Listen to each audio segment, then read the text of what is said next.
Well, it's very nice to be here. I've been asked to sing a verse and chorus of a little marching song of mine the boys adopted more or less during the war. I don't have to tell you I'm not much of a vocalist, but I'll do the best I can with it. So we'll just imagine for the moment we're back in 1917 and the orders from the front. Forward march, Doctor.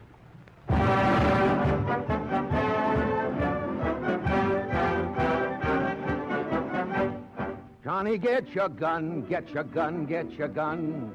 Take it on the run, on the run, on the run. Hear them calling you and me, every son of liberty. Hurry right away, don't delay, go today. Make your daddy had to have had sad, and tell your sweetheart not to pine, to be proud her boys in line. Over there, send the word, send the word over there, that the Yanks are coming, the Yanks are coming, the drums coming everywhere. So prepare, say a prayer, send the word to beware. We'll over, we're coming over, and we won't come till it's over there.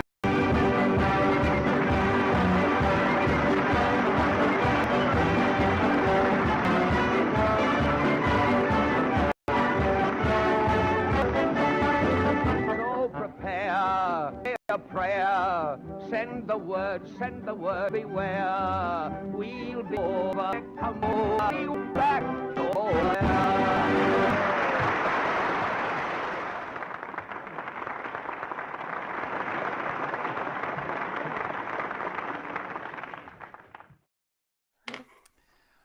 Okay, ladies and gentlemen, if we seem a little bit cheerful and happy today, it's only because we've been gently ribbing each other, and there has been no there's been no major crisis today on Inauguration Day. Hello there, welcome. My name is Matt Yancic. I am the founder and the head game master of Manufactured Myth and Legend Domain, and welcome to episode 12 of the FiERCE BRooD, an RPG actual play of historic fiction. So in each episode, we blend actual locations, events, and historic figures from Boston of 1918 with a fictional story and fictional characters of our own creation. So those that watch and listen carefully might notice quite a few historic Easter eggs planted throughout our story. If you do, don't be afraid to speak up in the chat. I know it looks incredibly busy in there right now. I know it's just like, it's alive. It's alive in there with just every single idea, well, never mind, I'll stop. But please speak up. Don't be afraid. It's all part of the fun. And as always, I am joined by some old friends of mine. Why don't we start over here with Steve? Can you tell us a little bit of something about your character, please? Sure. So I am portraying, as I have for the entirety of this this campaign, Ezekiel Z. Brewster, who is born to a Boston Brahmin family, but in his teen years was exiled from the family under mysterious circumstances, and now finds himself found himself in a seminary and studying to be a Catholic priest at St. John's Seminary in Boston, and now on sabbatical due to events in the game.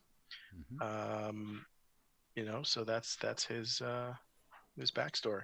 Excellent. Thank you very much, Steve. Let's head over and talk to my good buddy, Jared. Jared, can you tell us a little something about your character for the FiERCE BRooD? Sure. He's Thomas Brandon Dietrich, usually goes by TBD. He is a graceful explorer who learns quickly. He was born in New York and has recently found himself in Boston looking for a new job. Ended up getting an even better job than he expected with the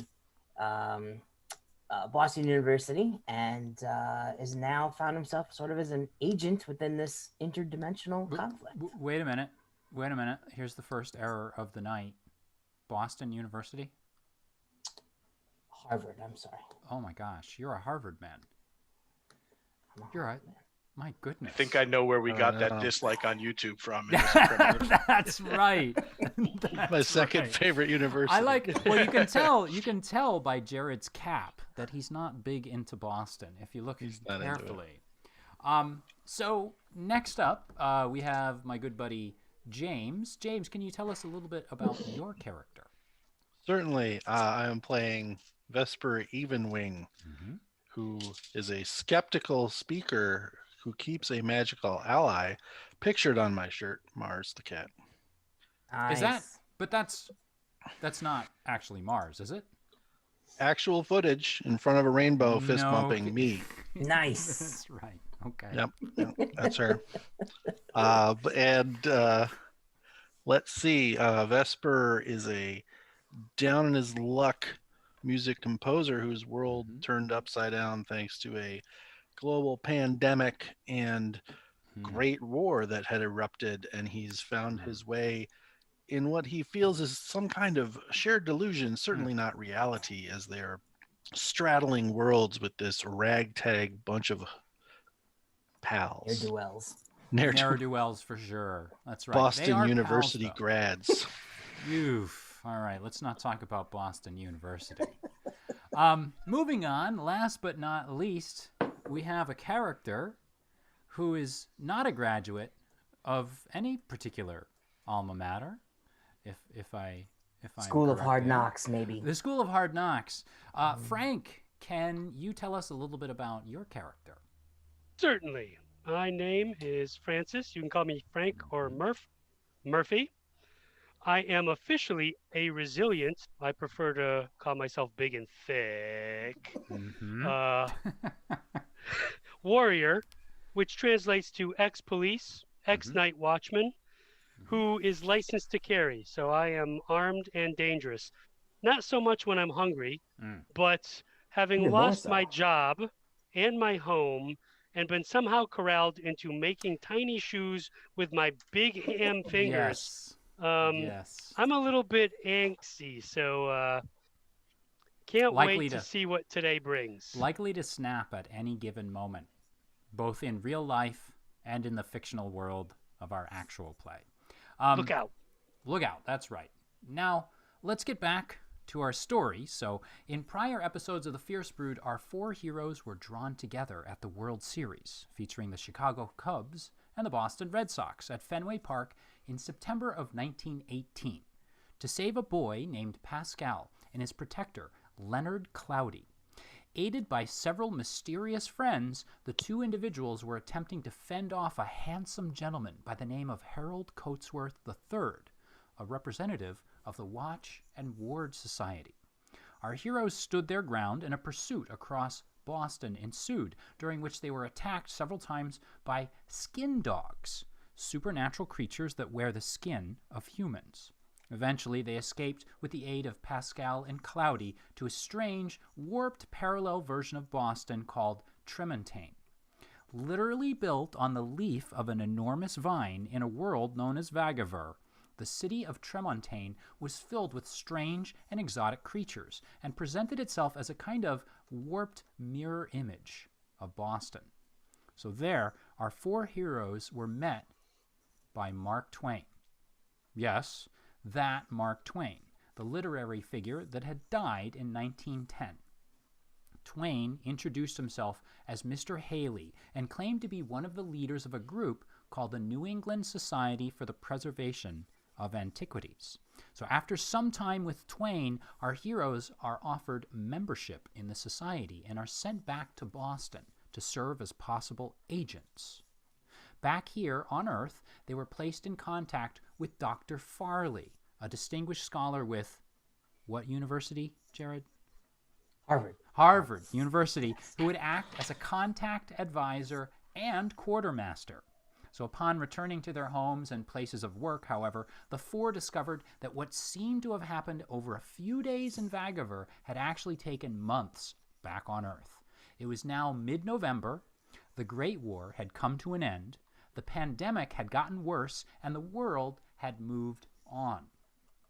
Tying up loose ends, Vesper runs into Zeitweber, a member of Vagaver's prestigious Clockmakers Union, who issues him a citation for unlicensed movement between dimensions. Vesper also discovers evidence that someone has been in his mentor's apartment. Murphy visits his place of employ to speak with his former boss, a Mr. Who was it? Mr. I don't remember. Conan O'Brien. Conan O'Brien, yes, coincidentally named. You know what's funny about this? Conan O'Brien did go to Harvard. See? It's all coming around. I'm dead serious. He actually mentions, it's really funny. I was listening to him the other day, and he mentioned this a shop called Keezer's, which is on Mass Avenue and a block or two away from Harvard. They're the guys that actually like clean up the suits, and they clean up like the clothing for a lot of Harvard University kids. Anyway, I digress. Mr. Conan O'Brien informs him that a police officer by the name of Sullivan Byrne had been looking for him. T.B. Dietrich arrives home to find a roommate infected with influenza and is attacked by a pair of skin dogs wearing the skin of a familiar Harvard grad student. Narrowly escaping, Dietrich kills one of the skin dogs as the other escapes into the streets. Z goes back to St. John's Seminary, where he requests a leave of absence from his Monsignor and the Vice Rector, who then stipulate that he meet with Humbert Pantsman, a man identical in appearance to Harold Coatsworth III, at Boston's Sunshine House, a home for wayward children. The heroes scout out the Sunshine House and are met by a nurse they'd encountered days before at the World Series. She and another nurse by the name of Priscilla introduce them to Humbert Pantsman, who claims to have seen Z and Murphy in a vision and is intent on making them stay. Murphy is able to convince the nurse to help them, and the tide turns for our heroes as she convinces Pantsman to let them go. The next morning, Vesper and Dietrich investigate the Purity Distilling Company on the North End. There they find several warehouses flanking an enormous storage tank that looms over the Italian neighborhood. A strike is in progress. Before they are driven off, however, they also discover a clue. Trucks from Boston Standard Shipping are bringing a mysterious cargo onto the grounds. Meanwhile, Z and Murphy are run through what seems to be routine duties at the Sunshine House, making shoes and boots to send over to troops fighting a war that is only hours before ended. Inhaling the substance known as encephalopowder, Z suspends time and space, causing the world around him to cease moving, and in the stillness searches the Sunshine House. Things at first seem normal until he reaches the bowels of the building, where he discovers a kind of laboratory where the sinister creatures known as the skin dogs are being manufactured. He also discovers a frightened child named Rafi, who apparently has the ability to stop time and space naturally, on his own, without use of the encephalopowder. He sends the frightened child back to his room. But, as Z and Murphy are leaving, a voice in their head, that of Priscilla, the young woman they met the night before, speaks to them, and the voice is not happy at all. So, with that summary, I know that it always takes a little bit of time for my players to process all of that. Do we have any questions or ideas, or maybe even corrections or things to add? Clarification. Yes, sure. The skin dogs that I saw in that laboratory looked like the children. Was it my impression that the skin dogs were being transformed into the children, or the children were being transformed into the skin dogs?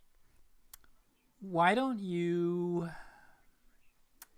go ahead and make our first roll of the night for that? There's no reason why we can't. Now, of course, all of this stuff, I know, like Frank's like, all right, here we go.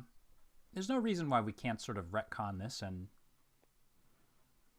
Well, no, I mean, I think, because I haven't really told you would have gotten the other guys impression. yet. Yeah. Right. But yeah, and maybe even because I know that I got very creeped out by it, and Yes. I kind of grabbed Murph and dragged him out of there as fast as we could, get out.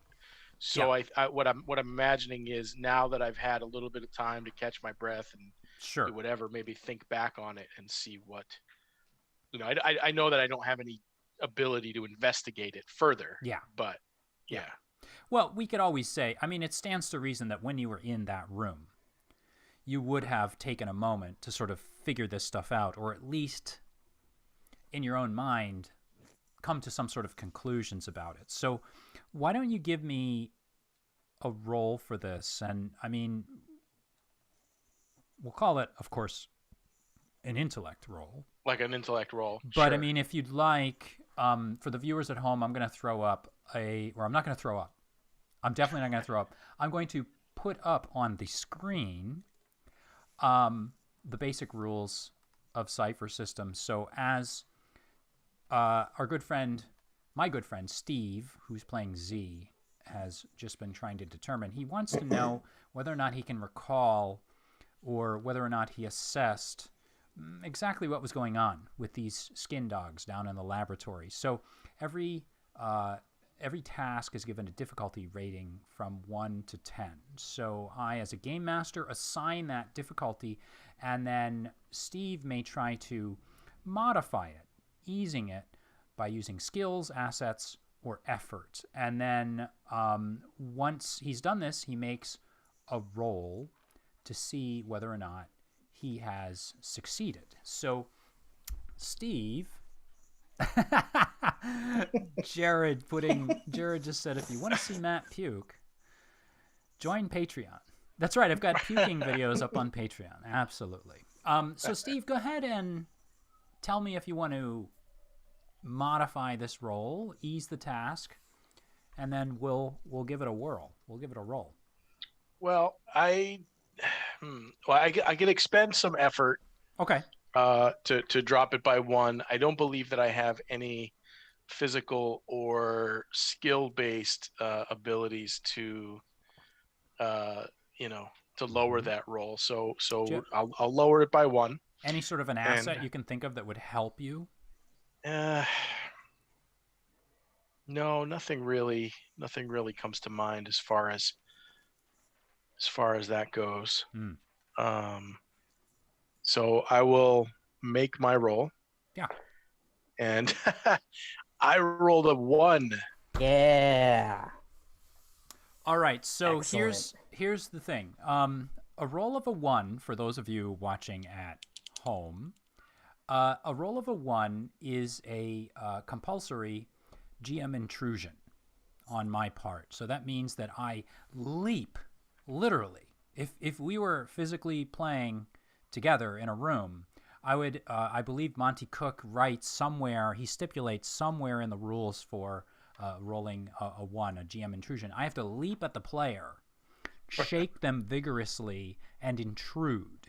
And perhaps do some slapping.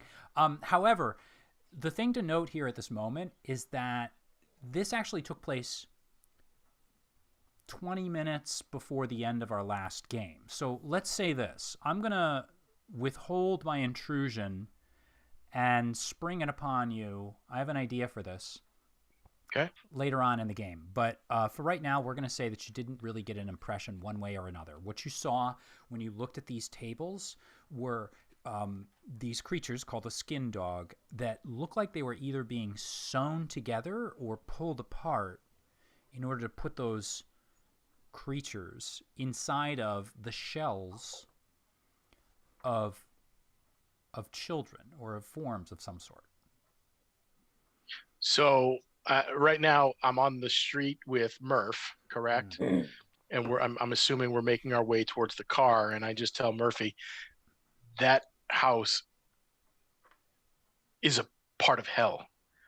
They're grafting souls into those skin dogs in that house, Murph. We have to destroy it. We have to find the others, and we have to destroy it immediately. And let me ask you this. and I apologize for interrupting, would you like to say these things over the Octocom? Because right now, Dietrich and Vesper are off at the distilling company. Do you want them to hear this so that you're all kind of conferencing at this point? They can hear that, sure. Okay, so everybody's free to, yeah. Well, this truly leaves no doubt that this particular location is tied up with our issues in Vagaver and all of the intrigue. Well, yeah. And I think we have to not only prepare for this meeting with Coatsworth, Pantsman at the library, but we need to come armed. Way ahead of you, man. Do we know what time it is right now? We can kind of leave it up to you guys. What I was going to say is this. I actually wanted to talk to Vesper and Dietrich and find out from them perhaps what time it is, because you two had actually departed about the same time. Actually, all of you departed at the same time earlier on in the morning. And of course, Z and Murphy have spent the morning making shoes and poking their noses where they shouldn't.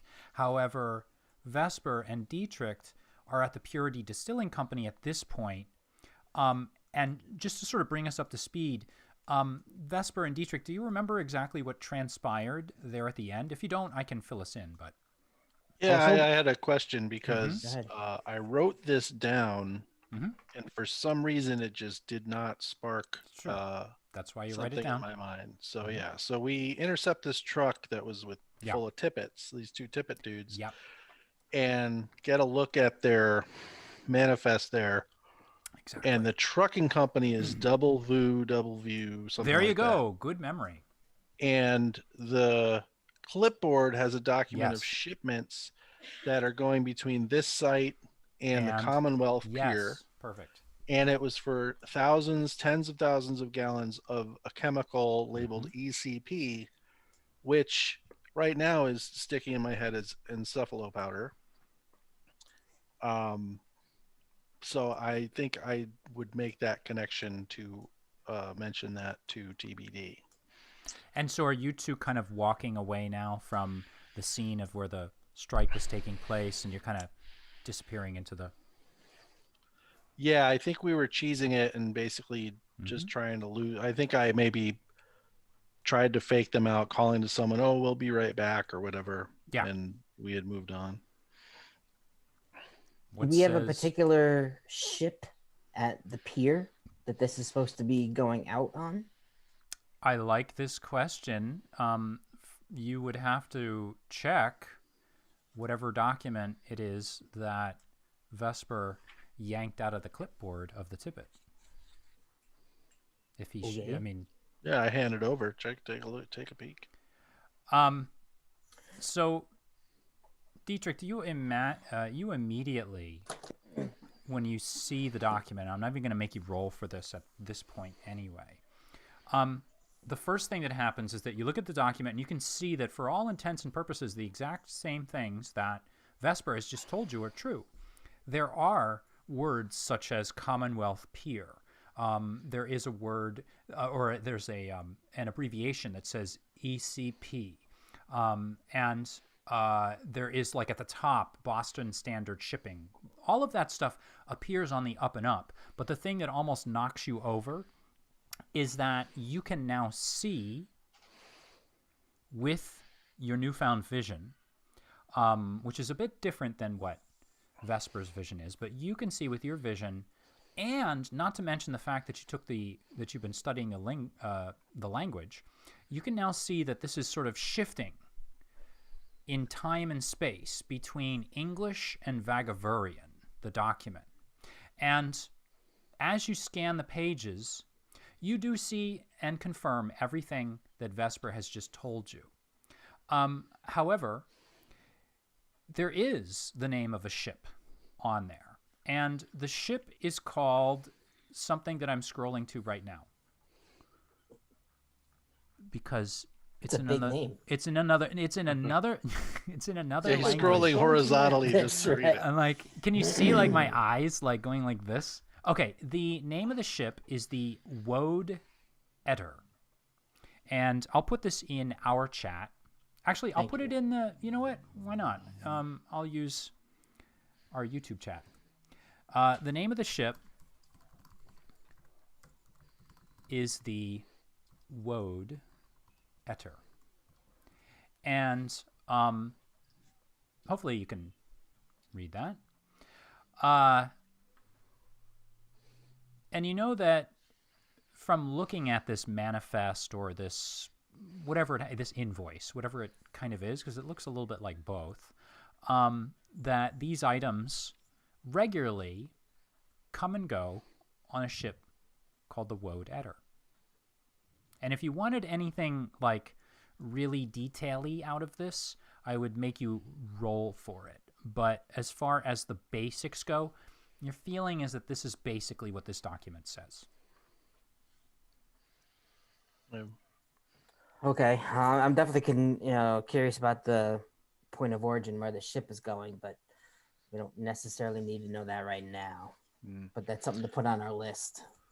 I think our time frame is running short as of right now. We can report back to Farley with this information, perhaps. Yeah, I think we definitely have to do that. Do we have time before we're supposed to meet? Pantsman? I'm going to leave this up to you guys, because here's the thing. These two spent their morning making shoes, right? So the two of you now have a little bit, I'm going to say, of control over the time here. We could either say that, the whole amount of time has elapsed. Realistically, I'm kind of guessing an hour to an hour and a half has passed. So you probably have about an hour left, I'm going to guess. How far away is the pier? The pier is, well, Frank, I know where it is, but I'm just going to ask you, Frank, do you happen to know where Commonwealth Pier is? I don't have my map up at the moment, but I'm assuming it's near the ocean. It's inland. Wow. The pier Did you is roll for 50. By the docks. That's right. That's called rolling a 20. That's a nat 20 roll. A natural 1 would have told you that it was somewhere 50 to 100 miles inland of the shore. Commonwealth Pier is in the, I don't know if it was called this back then. I'm so sorry. I failed as a game master. It was called the Seaport. It's now called the Seaport District, which is just south and to the east of where you are. However, you're going to have to cross a couple bridges to get there. It's otherwise known in general as the South Boston area. And essentially, Commonwealth Pier is kind of like just due south and to the east of the North Shore on the north end. So conceivably, no, actually, I'm going to say not. In 1918, you could not get there and then make it to the library on time. We had, we were like kind of on the same subgroup that Farley was on, weren't we, with the Octocoms? Well, that's a good point. You think so? You could always give it the old Harvard try. As opposed to a Harvard, Boston. get Farley on the comm. So, how do you want to do this? Who wants to do this? You want to try V? You want me to? I think you have a better rapport with those at Harvard. All right, I can do that. So this will be your first time actually trying to reach out with the Octocom. So tell me how you're going to do this, and then we're going to roll for it. So how would you like to ease the task? And how are you going to reach out? All right, let's do this. First, is the Octocom itself an asset? Ooh, this is a trick question. This is a trick question. Some I'm going to say octopus technology. Yeah, I'm going to. It's 5G. It's 8. I'm going to say yes. 8G. That's right. It's way ahead of time. It's time. Very advanced. Yeah, the Octocom is ironically 9G. What? So I'm going to say yes. I'll say for right now. However, I reserve the right as a game master to revoke this later. Okay, fair enough. Number 2, I am trained in tasks relating to figure out how to solve problems with multiple solutions. Whoa. Man, this is a very... I know. I'll take it. I'll take it. Right. You're trying to fiddle with the Octocom. All right, excellent. And then number 3, I will use a level of effort on intellect. Okay. Give it a roll. Only a 7. I'm going to say you get him and you hear him briefly, but then the signal drops. You hear, "This is Farley. Is this..." And then it just drops. Okay. I kind of tap my ear a little. I don't know, V. I lost him. I thought I had it there for a second, but maybe it's distance. Maybe it's some other interference. I don't know. There's a tower somewhere that's down. That's right. Maybe we can try later. I bother TBD. Farley, I heard him. Is he there? Do you hear him? I don't hear anything. I don't hear him anymore. We had him there for a second. Farley. Maybe Farley. Getting closer. You're just are you saying this out loud or yeah. loudly in your head?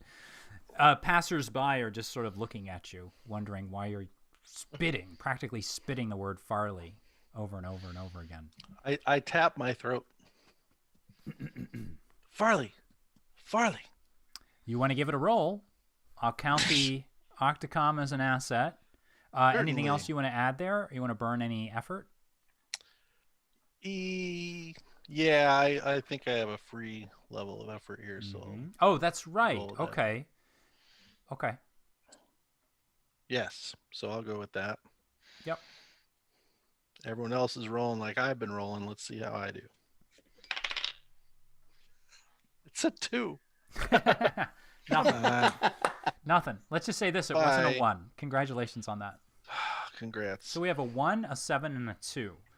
This does not bode well for the night.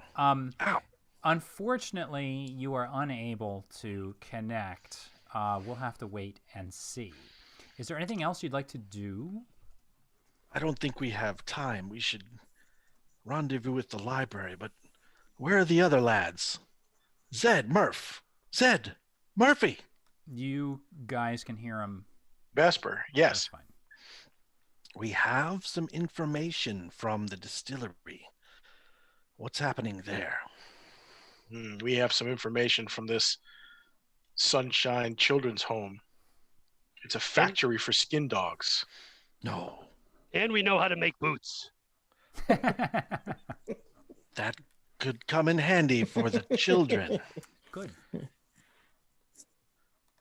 But anyway. And we have made a new enemy in Priscilla. Who I believe may be an aged version of a skin dog. No. If her story was true about being at the Sunshine House for her whole life as she's aged into it. But we need to meet with Coatsworth, and I don't know. I know that Murphy has a weapon, but if either of you have some kind of weapon or arm, I think we're gonna need it. Well, I've got a weapon, but do you think all the kids there are skin dogs? Listen, the only way we could possibly know is if you get eyes on them and can identify whether they're human or otherwise. Good point. So come pick us up, man. Yes, I'd forgotten about his magical spectacles. Come pick us up. That place is a definite nexus for a Vagavurian portal of some kind, and we have now learned of a vast conspiracy of shipping thousands and thousands of gallons of chemicals. Yep. We have the name of the ship. Really? Yeah. It's not odd. sure where it goes yet, but we know that. Chemicals.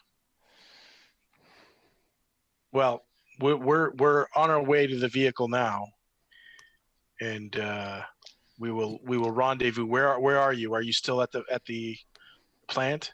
We're a couple blocks away. We'll give you the address. Okay. All right. So we will reunite the party. Yes, here we go officially. I feel like in future episodes, I haven't done it yet because I've been working on so many other things. I have like all kinds of animations and special effects. I thought about bringing in some fireworks for today, just in light of the day. I thought this would be a wonderful moment if I had them for some fireworks. But perhaps I want the steel thing from the one shots. You want the steel like the clamp? Yeah. Well, we'll see that on Friday. Just for those All of right. you that are paying attention, we'll be back on Friday night with a one shot, which I haven't announced yet, and now you can consider that some secret information that only you are privy to. At any rate, are we all basically just gonna unite at this point? So, are Z and Murphy just definitely going back, and you're done? Yes. Okay. Yeah, I think we've reconned enough. Okay.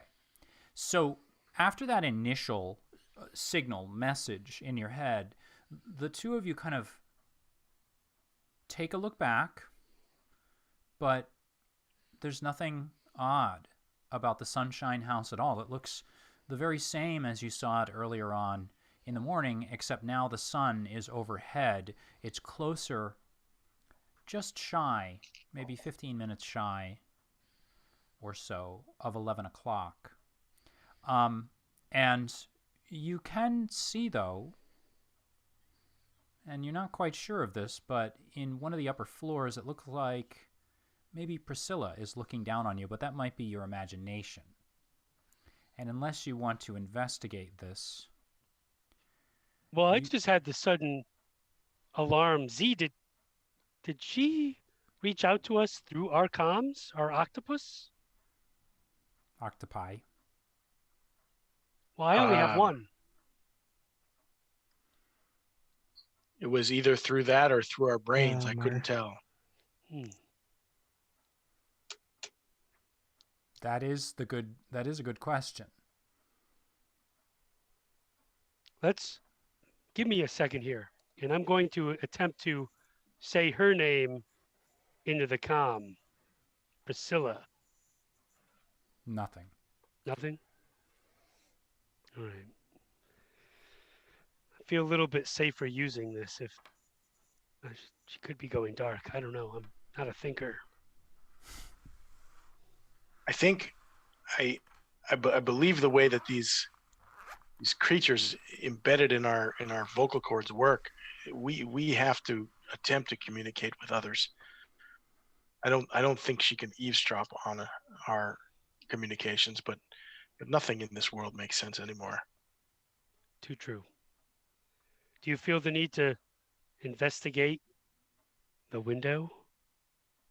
No, I want to confront Coatsworth, because if he's using these children to manufacture his evil demon dogs, then he needs to be put down. Then we are going to Vesper and TBD. So with that, then you get into the vehicle and make your way back to the north end at a spot directed by Vesper and by Dietrich. And when you pull up to pick them up, how do we find Vesper and Dietrich?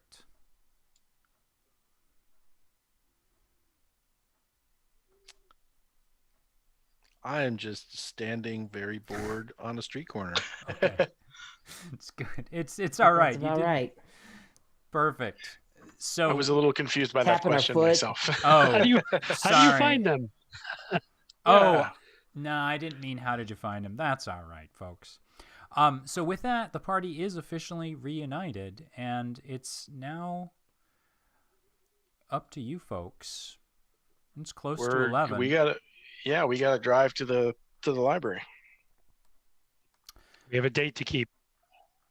And we just specified like at the library, so nothing special. No. I thought it was that room location. downstairs. The right? basement. It Yeah. was the basement. It was the basement.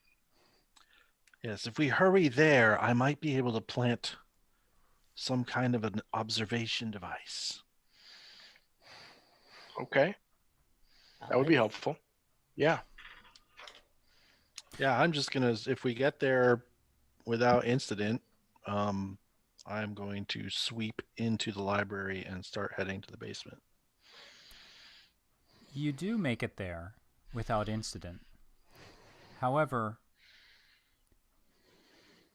as you approach the library, from across the road near kind of a small park area it's a common area across from the library, there's a cold snow,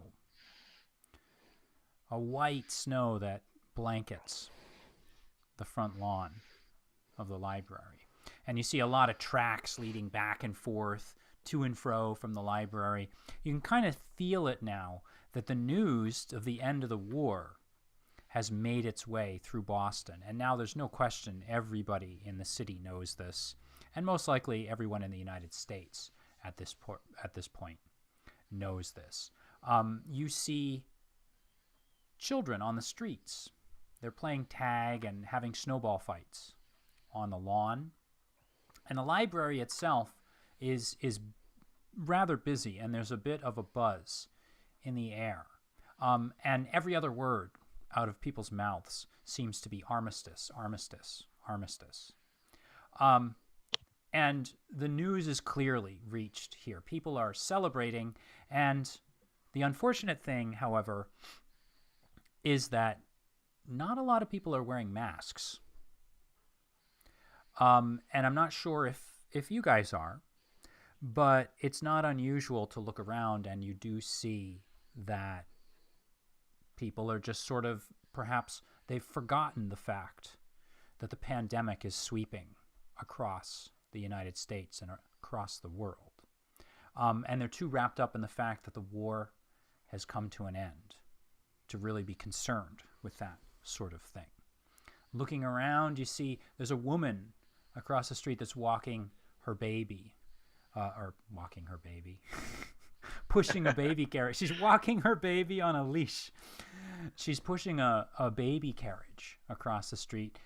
There's a very handsome looking black man that's wearing a suit and sitting on a bench, and he's reading a newspaper with a bold headline that announces the armistice. He's sort of tapping his foot as if he were listening to music. And there's something sharp looking about this man. You see several police officers who are chatting across from the library. They look as if they're sort of letting things around them happen. They're caught up in the celebration as well. And all through all of this, children are running and jumping, chasing each other. And as you approach the library, you hear the clock in the tower as it begins to strike 11. And you've made it to the library for your meeting with Harold Coatsworth III at exactly 11 a.m. And on the very last ringing of the clock tower bell, you watch as a child throws a snowball that to all four of you appears to slow down, as if the energy the child had exerted to throw it was suddenly dissipating. And slowly that snowball stops in midair. And the ringing of the bell that struck 11 stops as if someone had just turned it off. There's no resonating noise like you would normally hear. And as you look around, all of those people that you just saw are suddenly immobile, standing perfectly still. No one is moving, and only the 4 of you are left to do what you want. I'm going to take a fairly reflexive action with my first ability to do so. Mm-hmm. And I'm just going to grasp Murphy's shoulder really fast and just so, I think you'll need to move faster for a bit. And I cast Accelerate on him. Oh, wow. Tell us all about this. So Accelerate. And my words can you tell me? Yes, this is on page 108. Yeah. My words imbue the spirit of a character within immediate range who is able to understand me, accelerating them so they gain an asset on initiative tasks and speed defense rolls for 10 minutes. In addition to these normal options for using effort, I can choose to use effort to affect more targets. Each level of effort affects 1 additional target, but I must speak to those additional targets to accelerate them 1 target per round. So that's cool. It sounds like I have to make that decision now. Yeah. And then do that over subsequent turns. Yeah, you may. You may. So you're deciding to imbue Murphy with this ability. Okay, cool. So I'm actually going to say that this just instantly works for you. Okay. I'm not even going to make you roll for it. And it says 4+ intellect points. What's the plus? Oh, so it's page 108. 108. Because usually it's like in order to, I don't know, get extra duration or affect multiple targets, you add 1. But this is talking about using effort to do that. Unless it's just intellect effort. Oh, probably. I think that probably what it means is 4 goes to the first target, and then the plus is the amount of effort that you spend for additional targets. Yeah. I mean, that sounds good enough for now, right? Okay. I don't want to interrupt. I'm fine with that. So we can say that you burn 4 points to imbue Frank. And then we'll just say if you want to do this later on, I'll let you do it later on and for the sake of keeping things moving. Cool. And then we'll figure it out later. Sounds good. So all of you are now aware as you look around that there is a silence that you haven't quite experienced before, but for the time that each of you spent having slowed down time and space at various points along our adventure. And to you, Z, this is something that just happened to you a couple hours ago when you suspended time and space earlier. And now as you look around, it appears as if absolutely no one is moving. Is there anything else anyone else wanted to do?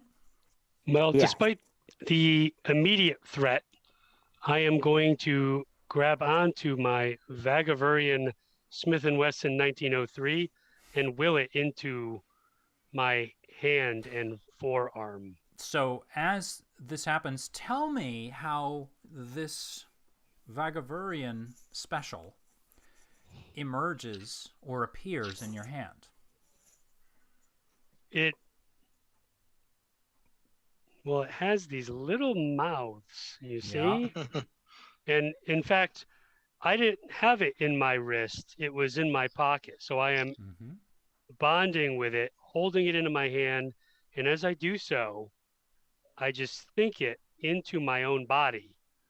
And it becomes one with my forearm, the barrel sticking out ever so subtly, but the entire mechanism is part of my arm and hand. So then with that, you can see those small little mouths as they extend like cilia, like infinitely thin cilia that begin to actually weave into your pores and bond with your skin. And there's almost a tingling feeling as your hand becomes one with the weapon. And what you have in your hand now is a gun that resembles a Smith & Wesson in most senses of the word or of the term. However, it's got a bit of a soft, fleshy appearance to it. And in your head, as it bonds, you're not really sure what you're looking at here, but you suddenly get this feeling like you may have an inventory of bullets, but that's a bridge we'll have to cross later. Is there anyone else that wants to do anything at this point? Yes. The first reaction that I have as soon as this thing starts slowing down is to just kind of shake my head and wonder and say, how does he control such a large area? This is something we're going to have to learn how to do, boys. And then I'm going to start gazing at all the people around us, starting with the guy at the newspaper and then the cops, just to make sure that they are human or otherwise. Make a roll for the guy at the newspaper and make a roll for... I'll let you roll for both of them. Tell me which one you're rolling for first and whether or not you want to expend anything for this. Yes. I am trained in perception. Got it. How about identify? Will that work or not? Yeah, yeah. Oh, Monty, you make these so general. Monty, you're an enabler. You're an enabler for players, but I think that's actually a good thing. That's so a good thing. Yeah. Okay, then for the guy with the paper, I'm most concerned about him, so I will spend a little bit of effort on him. Got it. Not with a 4. Yeah, looking at him. Dice jail. It's You want to re-roll with some XP or something? Yeah, I mean, or have you been spending it? Just so everyone knows, I say this every one episode. Available. You got one available. Yeah. So let me just put this up on the screen so our viewers can kind of understand what's going on here. You are actually able to use XP in order to re-roll, so the player can spend 1 XP to re-roll at any point. I'm going to do it. Game. So he's going to be doing 16. It. 16. Thanks, V. Okay. This man is not an earther. All right. I will say that. He is not human. Who or what he is, you are not sure. I haven't seen that race before yet. He's a black man. So to let everybody at home know, oftentimes Vagavurians appear to Dietrich in their true form, which could be a different kind of species. But what you're looking at here is a human. But he's a human in structure. But he's not human.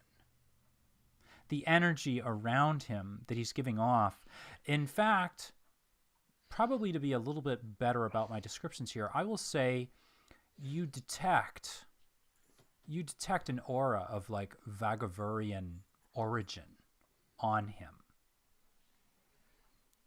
He's not human, but when you see his true form, he's the black man in a sharp suit reading a newspaper that he appears to be.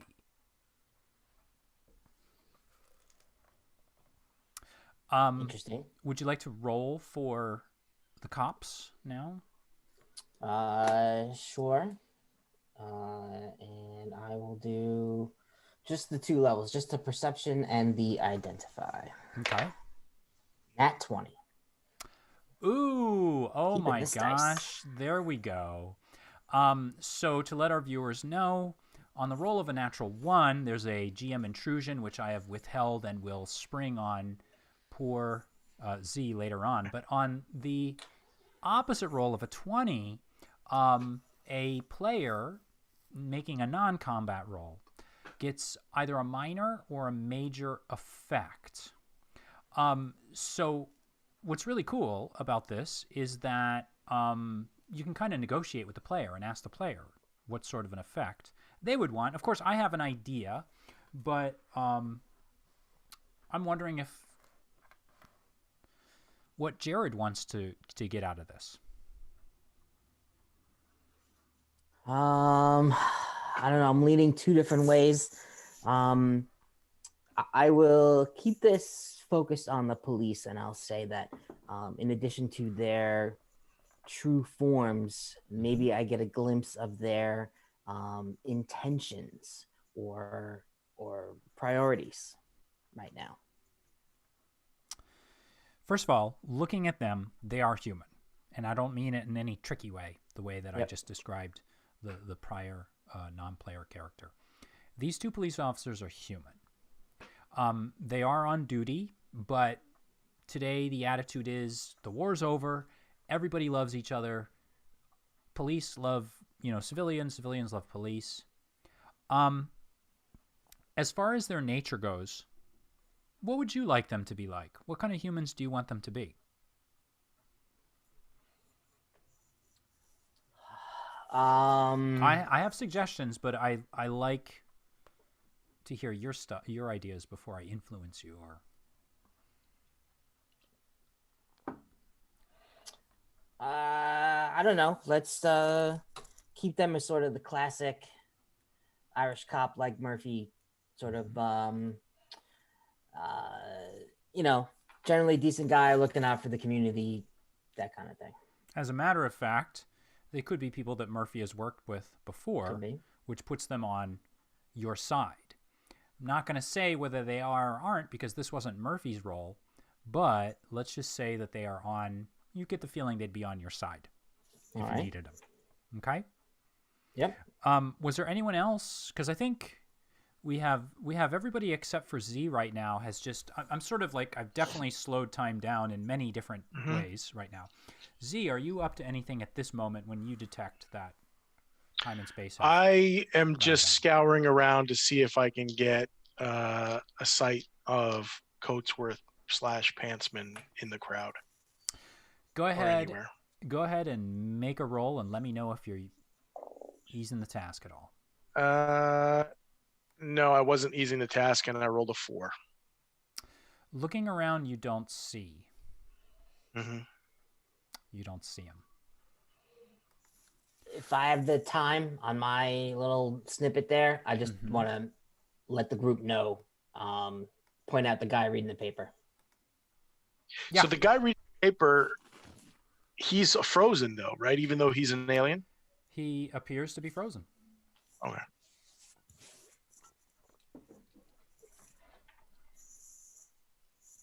We all set? Yep. Yes.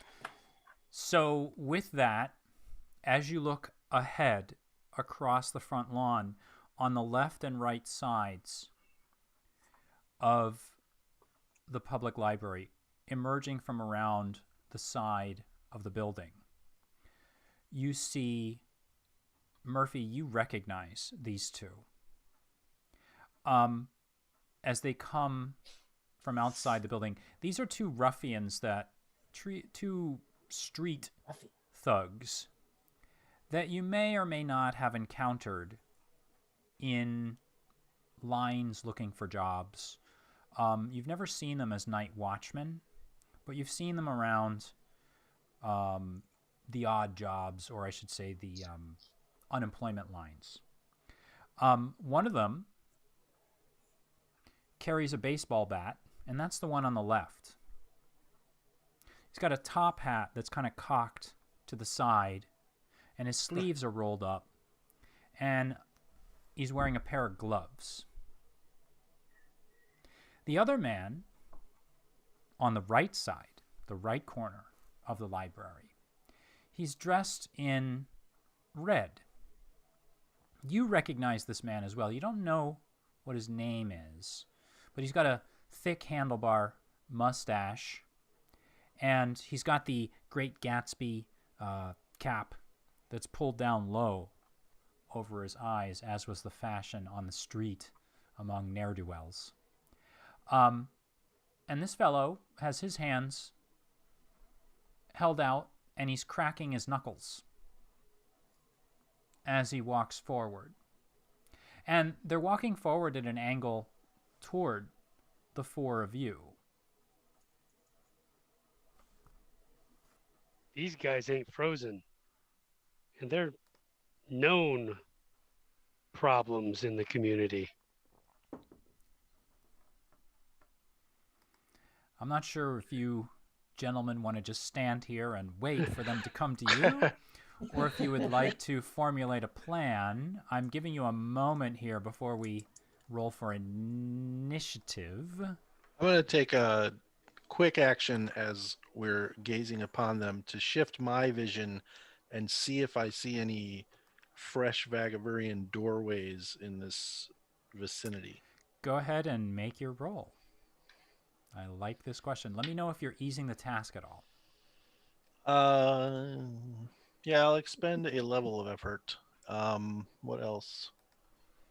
Level of effort. I'm going to call, obviously, your newfound vision an asset. Okay. I think that'll do it then. I was going to consider, since we're already in this stasis state, but that's, since we already have an asset, I guess that's useless. Yeah. So go ahead and make a roll at 2. 16. Nice. What you see as you look around, it takes you a moment, and things around you begin to flicker slightly. And what you see is a glow from the corners behind, down the alleyways behind the library, and a light. And the impression that you get is that these two have just stepped out of doorways from Vagavur. Okay. And then even as you see them, these lights diminish. This light that only you can see diminishes, and you know that these doors are probably closing up. Behind I relay that these two are fresh out of Vagavur. TBD, are they human? As I pull my weapon, I will take a look, see if I can see if they're human. As you're pulling your weapon,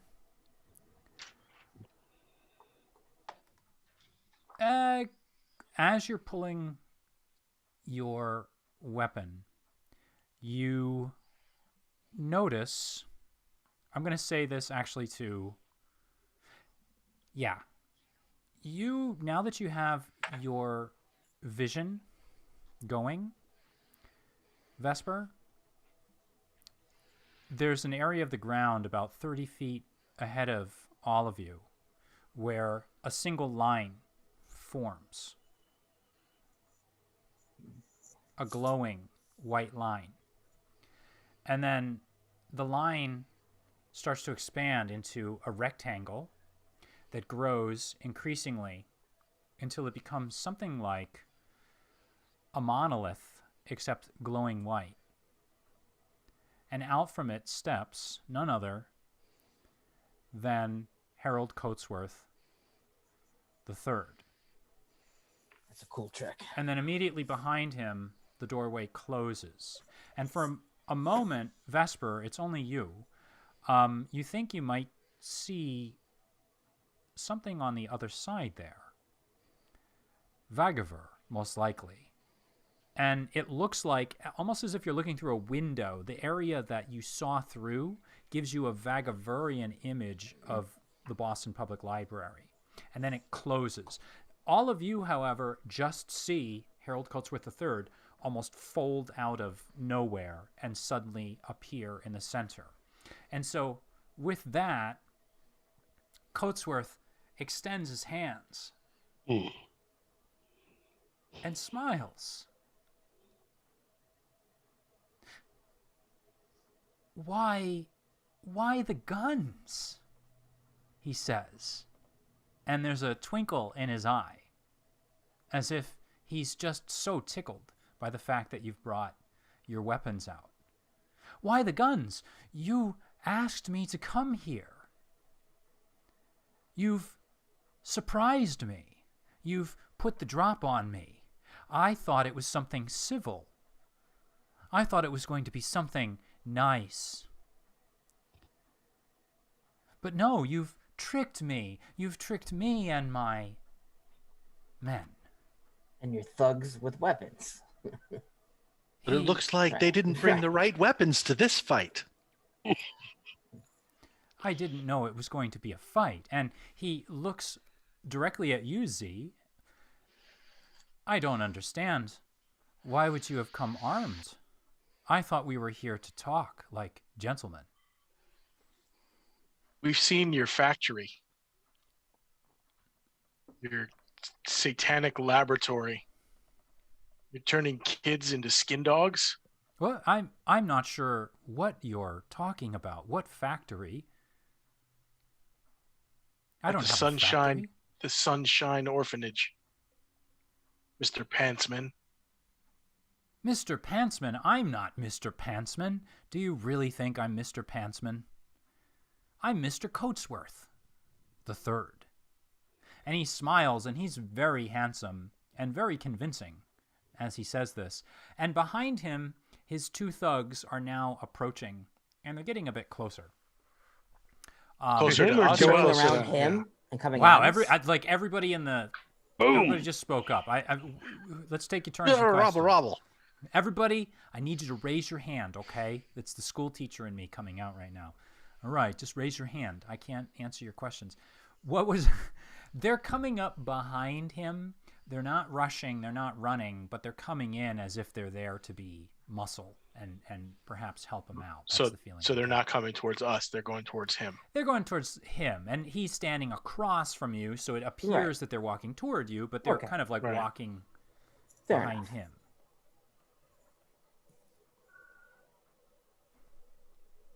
Is this the only reason you brought me here? To threaten me?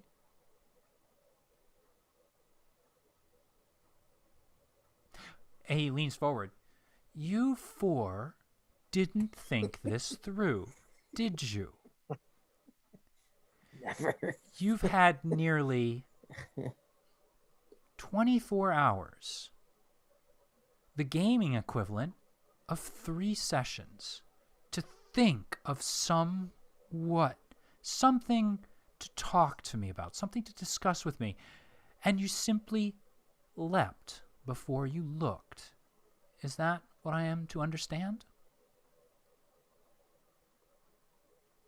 You're trying to ridicule us. Well, we've been recruited into a war that you are on the other side of.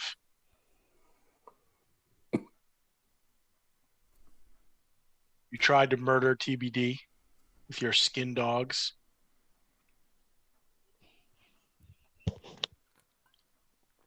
I didn't try to murder TBD. Not at all. I'm not trying to murder any of you. You four... Well, what's your game? Sorry, Vesper, were you going to say something? Perhaps you'll be worried about your operation at the pier. He stops for a moment. You can see that may or may not have affected him. So if you are worried about it, maybe you should tell us a little something about yourself. He looks down at the snow. And then, as he does so, everybody needs to roll initiative. Because the two behind him come barreling forward. And Frank, you have an asset on initiative tasks. Ah, good reminder. Excellent. As well as speed defense rolls. Nice. Is this just D20 right now? Yeah, so what I'm going to do for this, as far as initiative goes, I just like to use really simple initiative. So I'm going to take the highest roll from my players. I'm going to count that as their initiative, and then I'm going to compare that to the levels of the attackers. And then if the attackers are higher, they will go first. If the players are higher, they will go first in whatever order they want, just to keep things quick, simple, and easy as we go. So if everybody wants to make a roll. I am also trained in initiative. And I got a 17. 13. 9. I rolled an 8. I like how you said I rolled an 8 as like Charlie Brown saying I got a rock. Yeah, it sounded Yeah, pretty exactly much. like it. I got a rock. I rolled Yeah. an 8. But with Dietrich's training in initiative, he easily wins, and so you four are first. And what you see are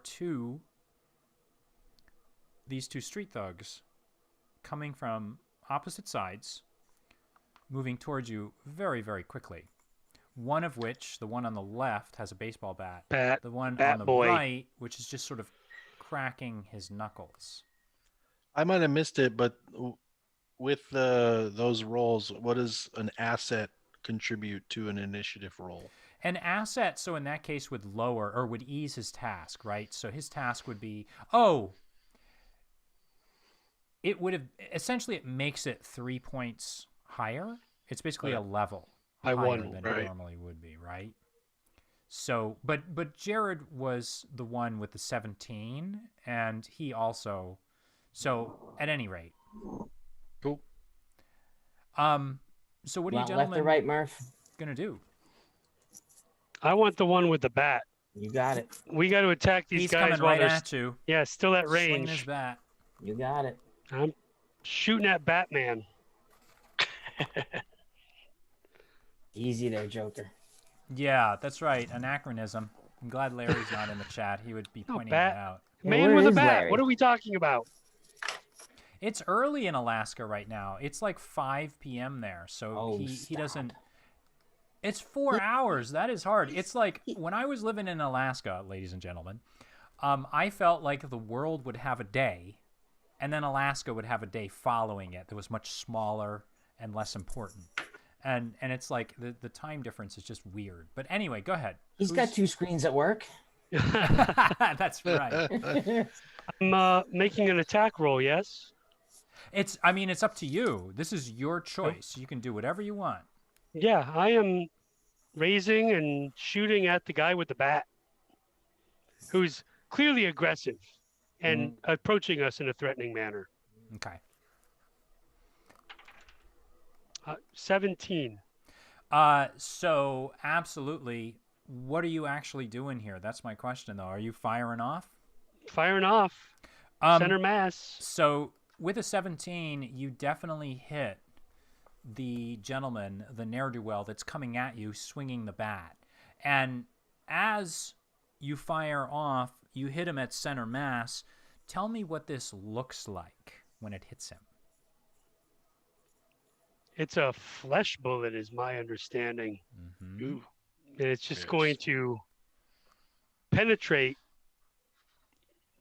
in his chestal area and spread out as it does, much like a soft round would do, and plunge in, making a much larger hole than one would anticipate.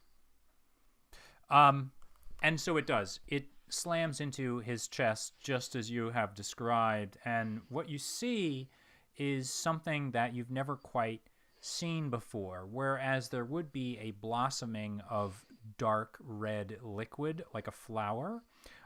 What you see is more along the lines of a white tendrils of some sort of like cilia that just expand outward, grip his chest, and then enter into it. And with that, as you hit him, he is knocked spinning like a top, but is actually still up. Who's going next? I guess I will. Mm-hmm. I'm going to shoot the other guy. I had trained in medium ranged attacks, and I will use 2 points of speed effort. Okay. Because you have 1 edge in speed, right? Well, I have 3 edge in speed, so I get effectively 1 for free, and I have 2 levels of effort, so I'm going to use 2 levels of effort. Okay, got it. All right. Only rolled a 10. Only a 10. However, that does hit. Tell me how this happens. Tell me what happens. You describe it to me. I assume it is fairly close to the same thing that happened to Frank's as well, since I was given the Vagavurian ammo as well for my gun. So it was meant to hit them and hit center mass and make a large hole. So hitting this second fellow spins him around as well. And as he spins, what you see are these long tendrils of cilia. They look like cotton candy almost, that just sort of wisp around in a circle. Anyone else going at this point? Yeah, if I can, at a 9. I'm going to cast Disincentivize. And just as I do so, call out, "Is it true you want a piece of all of this?" And I'll disincentivize all 3, Coatsworth and the 2 weirdos. Coatsworth is just... Okay, yeah, go ahead. Yeah, so they're going to have their actions hindered for a round.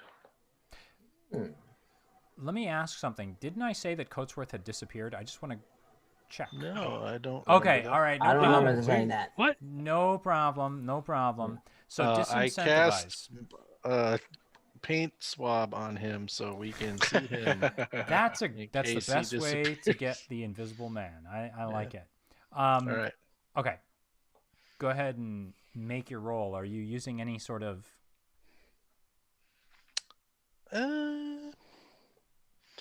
I will use my persuading skill as an asset. Yeah. And I will expend effort. A 9. With that, they continue to spin, and it doesn't look like, as far as you know, you're not really sure at this point if you've affected them. But they kind of gain their bearings. Z, are you up to anything? Well, I was going to try to address Coatsworth, but you're saying that he just vanished? No. Forget that. Don't worry about it. And I'm so sorry I didn't mention, Coatsworth is just sort of looking at you, Vesper, when you try to cast that. And he's giving you this look that says you tried that once. And something like that worked, but maybe not this time. So Coatsworth is still there, and he's locked eyes with Vesper. So I will just call out to him, Coatsworth, you speak with a forked tongue, Satan. His eyes go from Vesper, who he looked very confident with, directly to Yuzi. Is that how you use your turn? Because he's just looking at you. And then I burst into flames. Nice. Here we go. All right. Finally. 12 games. 12 games in. Or I should say 11 games, 1 hour and 19 minutes into it. You burst into flames. Flame on. Tell us all how this looks. We want to know exactly what happens.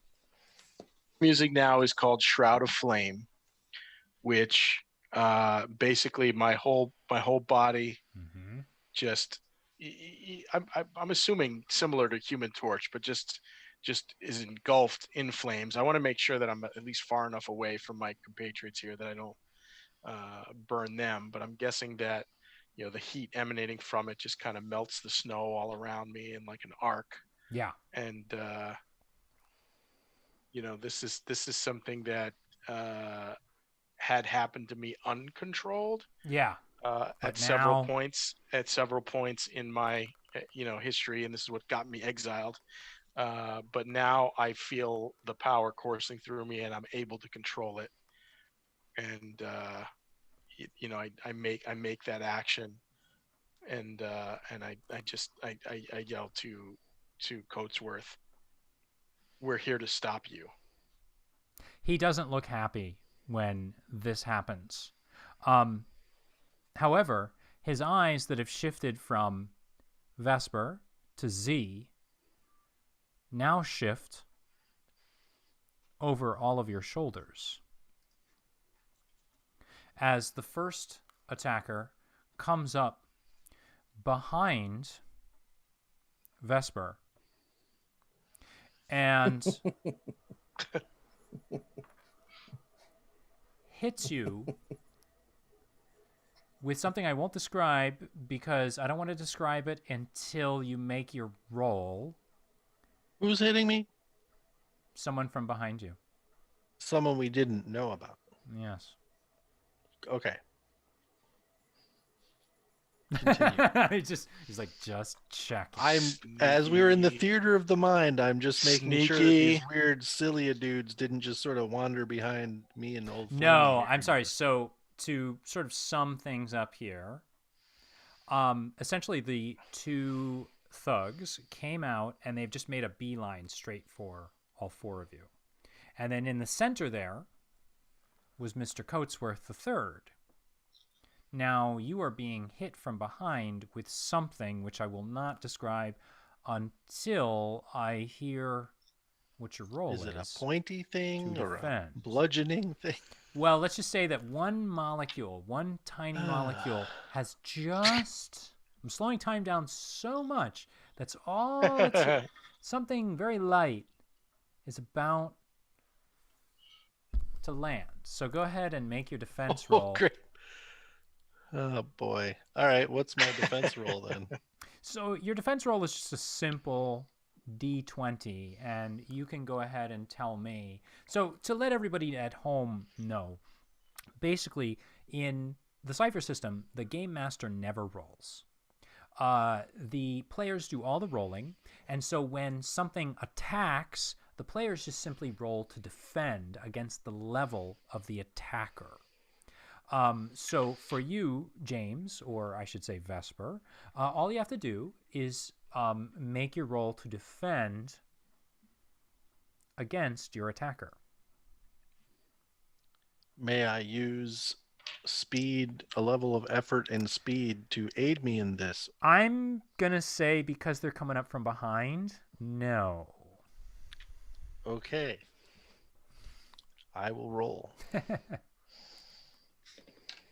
A 2. I'm going to spend XP. Oh, I couldn't even finish. I didn't even finish my sentence. It's a 2. How about a 6? Something not unlike a truck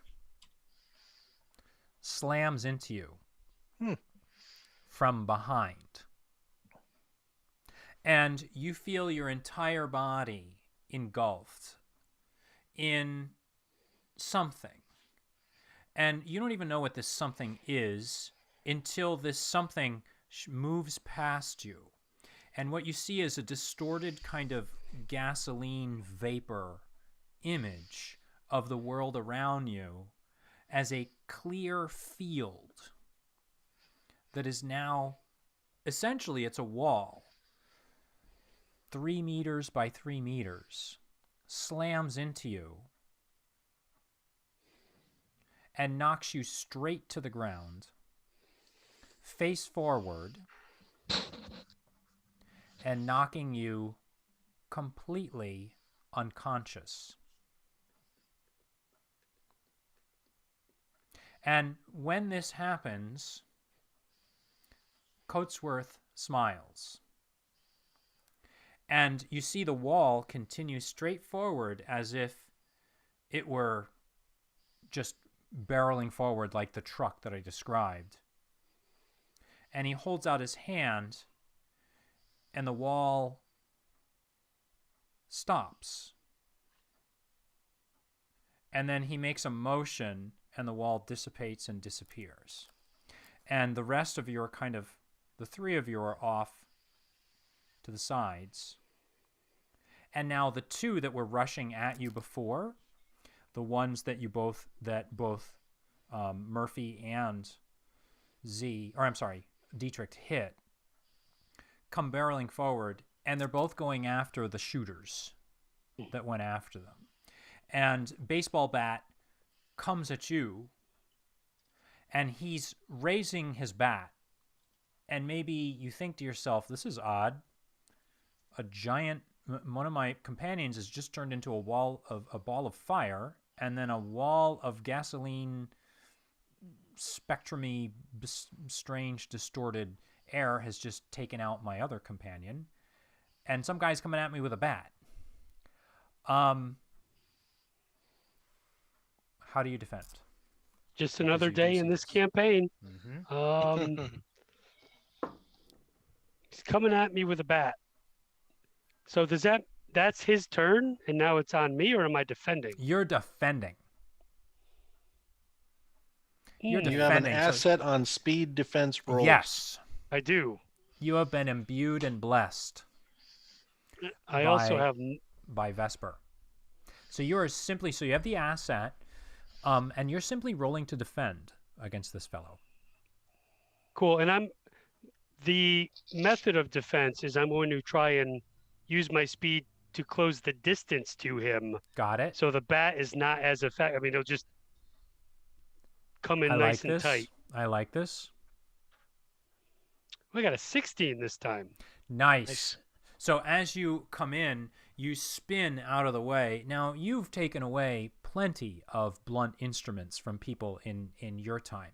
And you simply place your elbow up and almost using it as if it were, in a way, like a sword or a foil that you might parry with. You drop it down to the level of his wrist, spin it out, and as soon as you're hit, as soon as you make impact,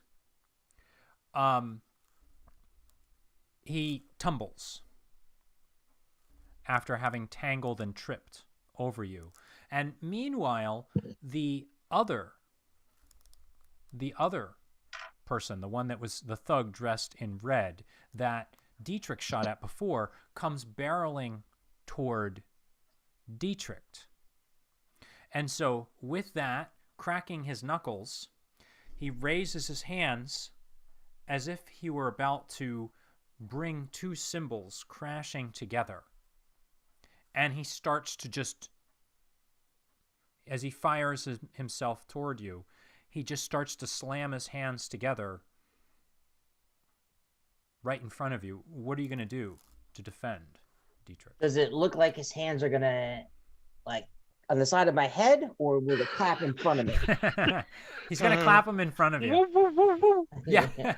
he looks like one of those cymbal monkeys. It's just going. Okay. Just to be sure. I am trained in speed defense. Yeah. And I'm going to use a level of speed efforts. Got it. It's only a 10. As his hands come together, they slam, and the 10 is enough for you to receive a blunt force, almost like a blade, a blunt. It's like an unsharpened blade that just hits you in the forehead, almost sending you back, but stunning you enough to know that if this guy had really done damage on you, it would not have been pretty. Okay, this is technically considered a success on my speed defense roll? This is a success. All right. Yes. No, and I'm going to use damage. Seize the Moment. Oh, are you allowed to do this on a success? Okay, got it. I am. like this. Go ahead. Is this triggered? Nice. Yes, this is triggered on a successful defense resist roll. Great. I gain an action. I can use the action immediately, even if I've already taken an action this round. Mm-hmm. Technically, I will not be able to take an action next round unless I apply a level of effort on my Seize the Moment, which of course I will do. Got it. All right, so what are you going to do with this? I'm going to snap off another shot at this guy. I like it. Okay. So I have that. I have the weapon, and I have trained in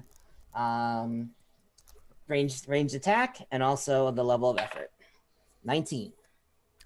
Oh my goodness. So Nice. a 19, first of all, in combat, it gets you 3 extra points of damage. Let me just check something here, though, because it gets you 3 points of damage or a minor effect. So I want to offer that to you as a possibility. Either one is okay. I don't know. I want to. The ultimate goal is to take this guy out of combat. Right. So I'm not 100% sure what would be the best way to do that, the damage or the minor effect. But I want to make sure this guy gets out of combat. Okay. So you can help me adjudicate that. Then how about this? I'll give you an option then. I'll give you the 3 extra points. Okay. However, when he got hit by the weapon prior to this, I mean, it looked bad, but you're not used to seeing a guy get hit once and continue forward. Right. You know, that seems unusual. The minor effect, however, could be that maybe the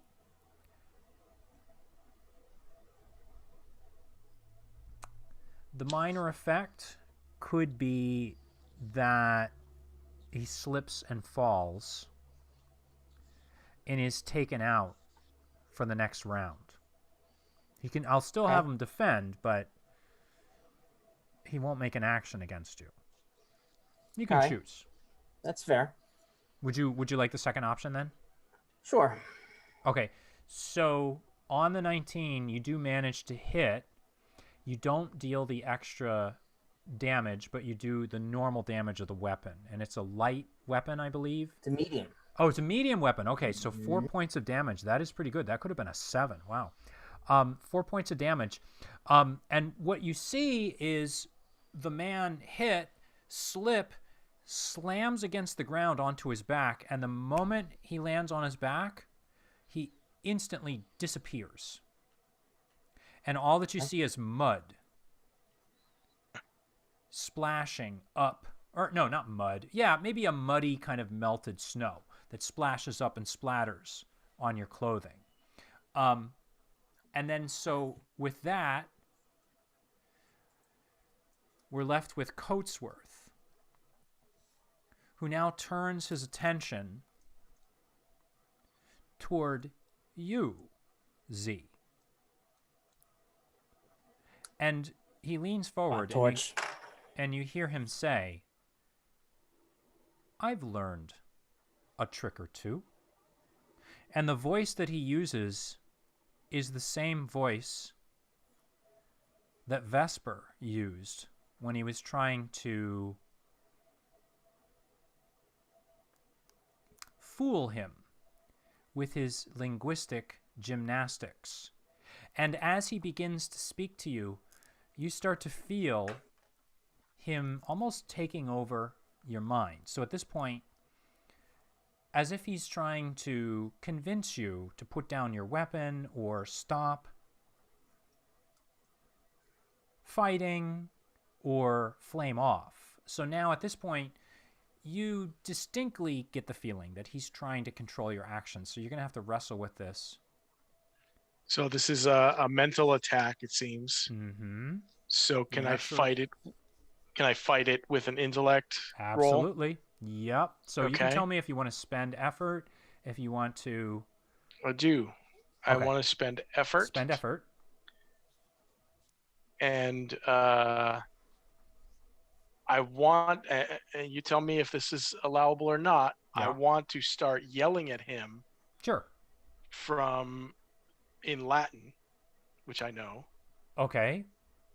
Almost treating him as if he was a demon that I was exorcising. So I'll be shouting at him from the Book of Exorcism from the Catholic Church. Okay.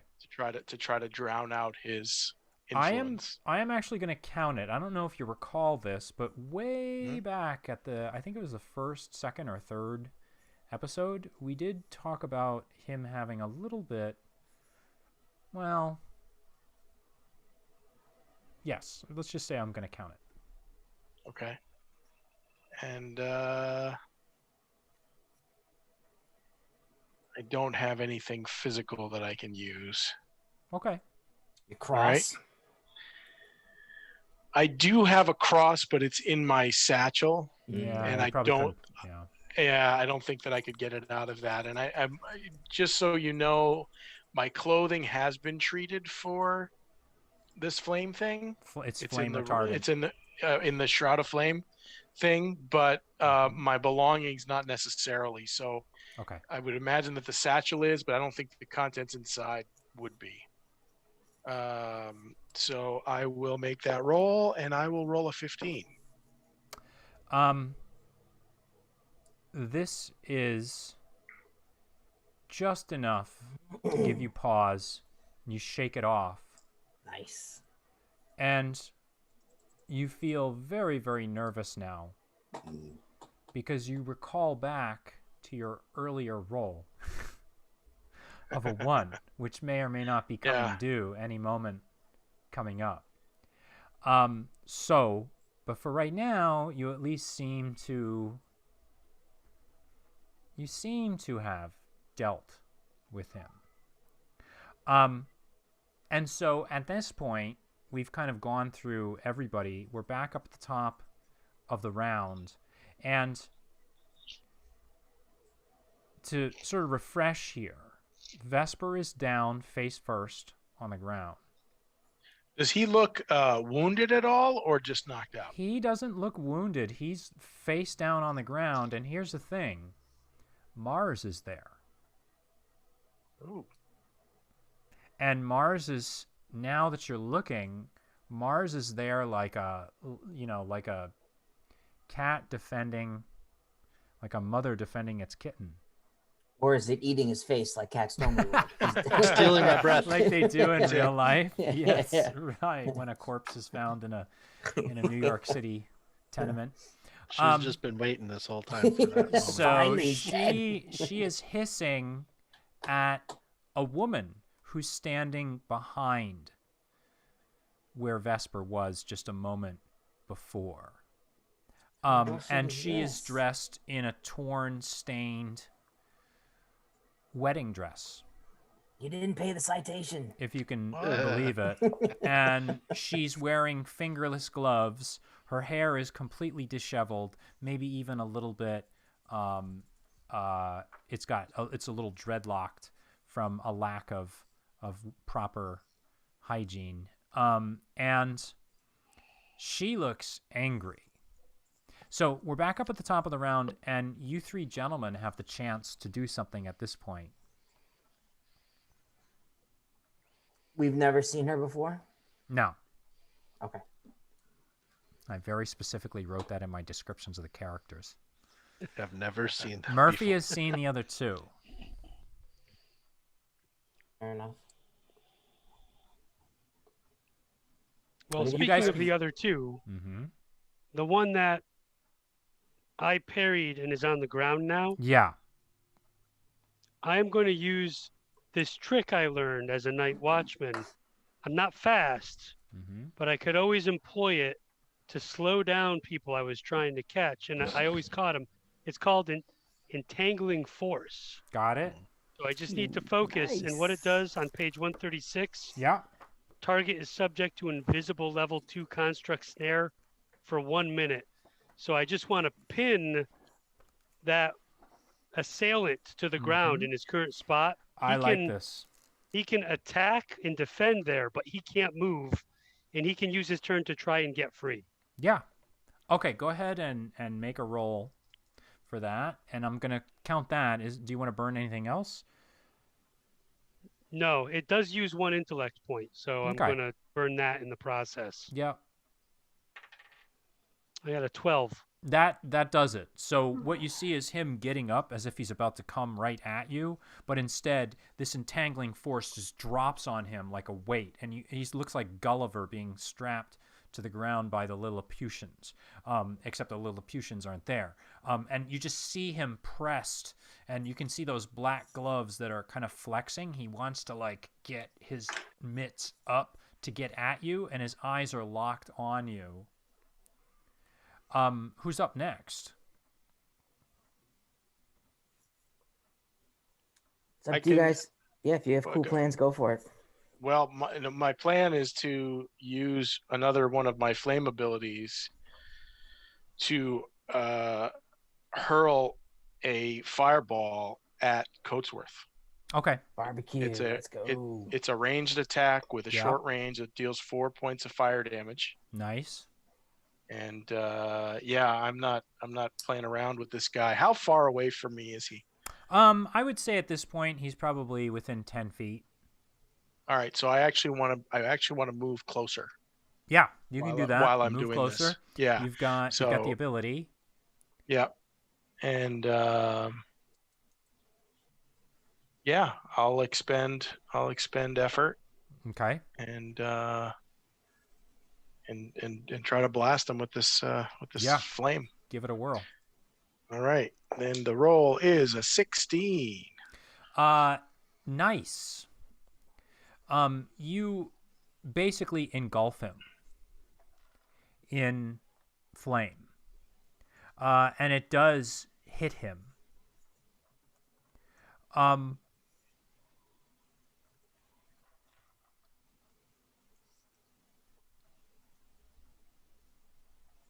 It hits him, and what you see is a fireball that rolls over top of him like a steamroller going over a small tree. And he almost, in a way, it almost looks like he melts. And you see all of the clothing on his body just go up in flames. And as this happens, he loses it and begins to scream. And with that, he starts to run away. You can tell that he is not actually damaged. I mean, he's damaged, but he's not severely damaged. And at this point, he's kind of lost focus on the combat, and he's looking, perhaps you would guess, to put out the flames. Who's up? Who wants to go next? I guess I will go. Mm-hmm. I will just kind of look over and say, Mars, I got this, and I'll shoot the girl. Yeah, go ahead and fire. All right, so I got training and attacks, and you got your gun. Got the gun, and I really don't like her, so I'm gonna use 2 levels of effort. Wow. Only a 9. But I'm actually gonna say that totally hits, and as soon as it hits, she just goes spinning and whirling, and you can hear her hissing, and she lands in the muddy, snowy ground next to Vesper on her hands and knees. And now, Vesper, I'm going to give you usage of Mars. What do you want Mars to do? Well, let's see here.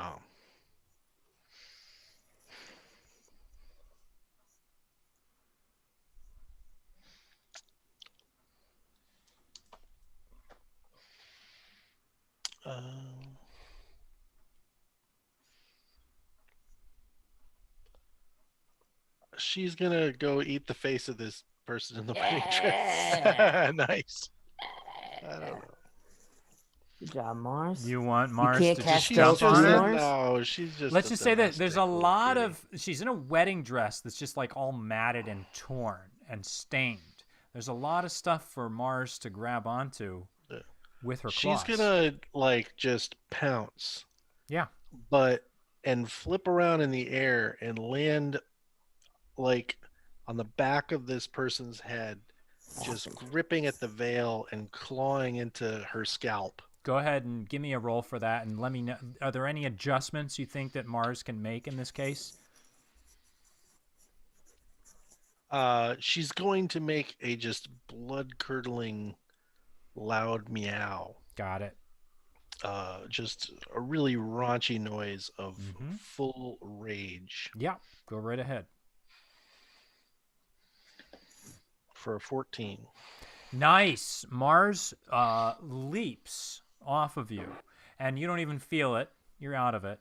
but Mars leaps off of you and latches herself just onto the bottom of the dress. Mars attacks, as Z has just said.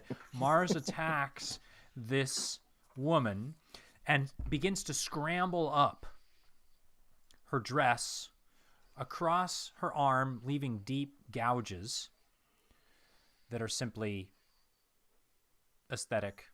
It's aesthetic damage. It's flavor. It's not real damage. But scrambling up and then latches onto the back of this woman's matted down, like gross-looking, thick, unwashed, unkempt hair, and entangles herself and just is starting to screech at her. So with that, the moment that that happens, right next to you and behind you, Frank, suddenly appears the fellow with the baseball bat who disappeared just a moment ago. I knew it. And he's immediately behind you, and he takes a swing. And the only thing that kind of saves you here is that let's just say that you're used to fighting people and having people sucker punch from behind with a second helper or with a buddy. So go ahead and make a defense roll, but I'm not gonna let you tell me how they're coming at you from behind. So right. I'll give you one if you can convince me. I'm not going to give you effort but if you can convince me of something you might be able to do, I'll ease the task by 1. Something I might be able to do. Yeah, what is it in your experience? What have you done? If you can convince me of why would you be able to sort of predict or get the jump on this guy? Well, from all them sneaky thieves on the rail yard would always try and gang up on you, distract you in the front, and attack you from the rear. They often work in pairs. Makes sense. Got it. And so you're not even thinking about that this is the first guy. You're thinking this is some other guy that's coming up. Another guy. Go ahead and make your roll then. Rolled a 10.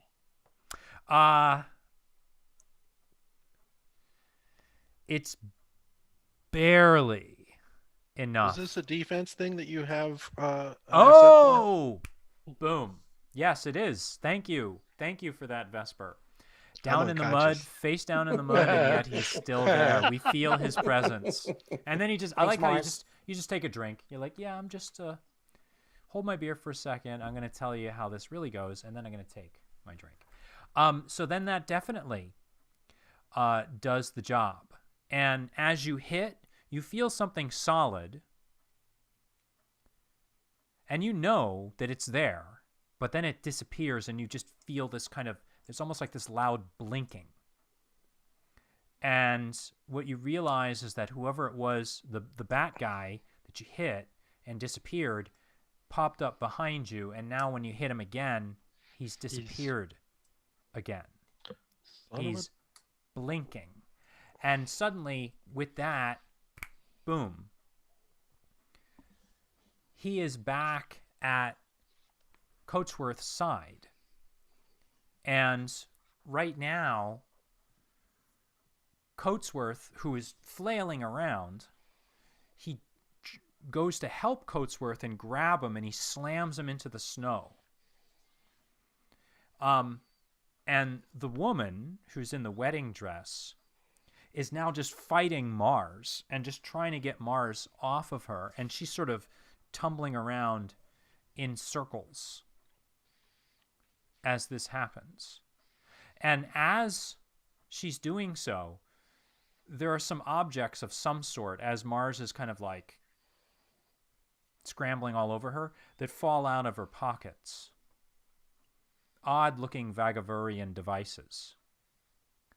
And she scrambles around, and you can hear Coatsworth as he's screaming, and you can see the blinker, whoever, the guy with the bat who now doesn't have a bat and just sort of was gone twice.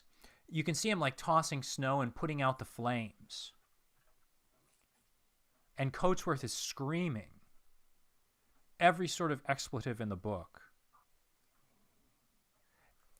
And he's screaming for Ezekiel Brewster and talking about how all of the horrible things that he's going to do to you.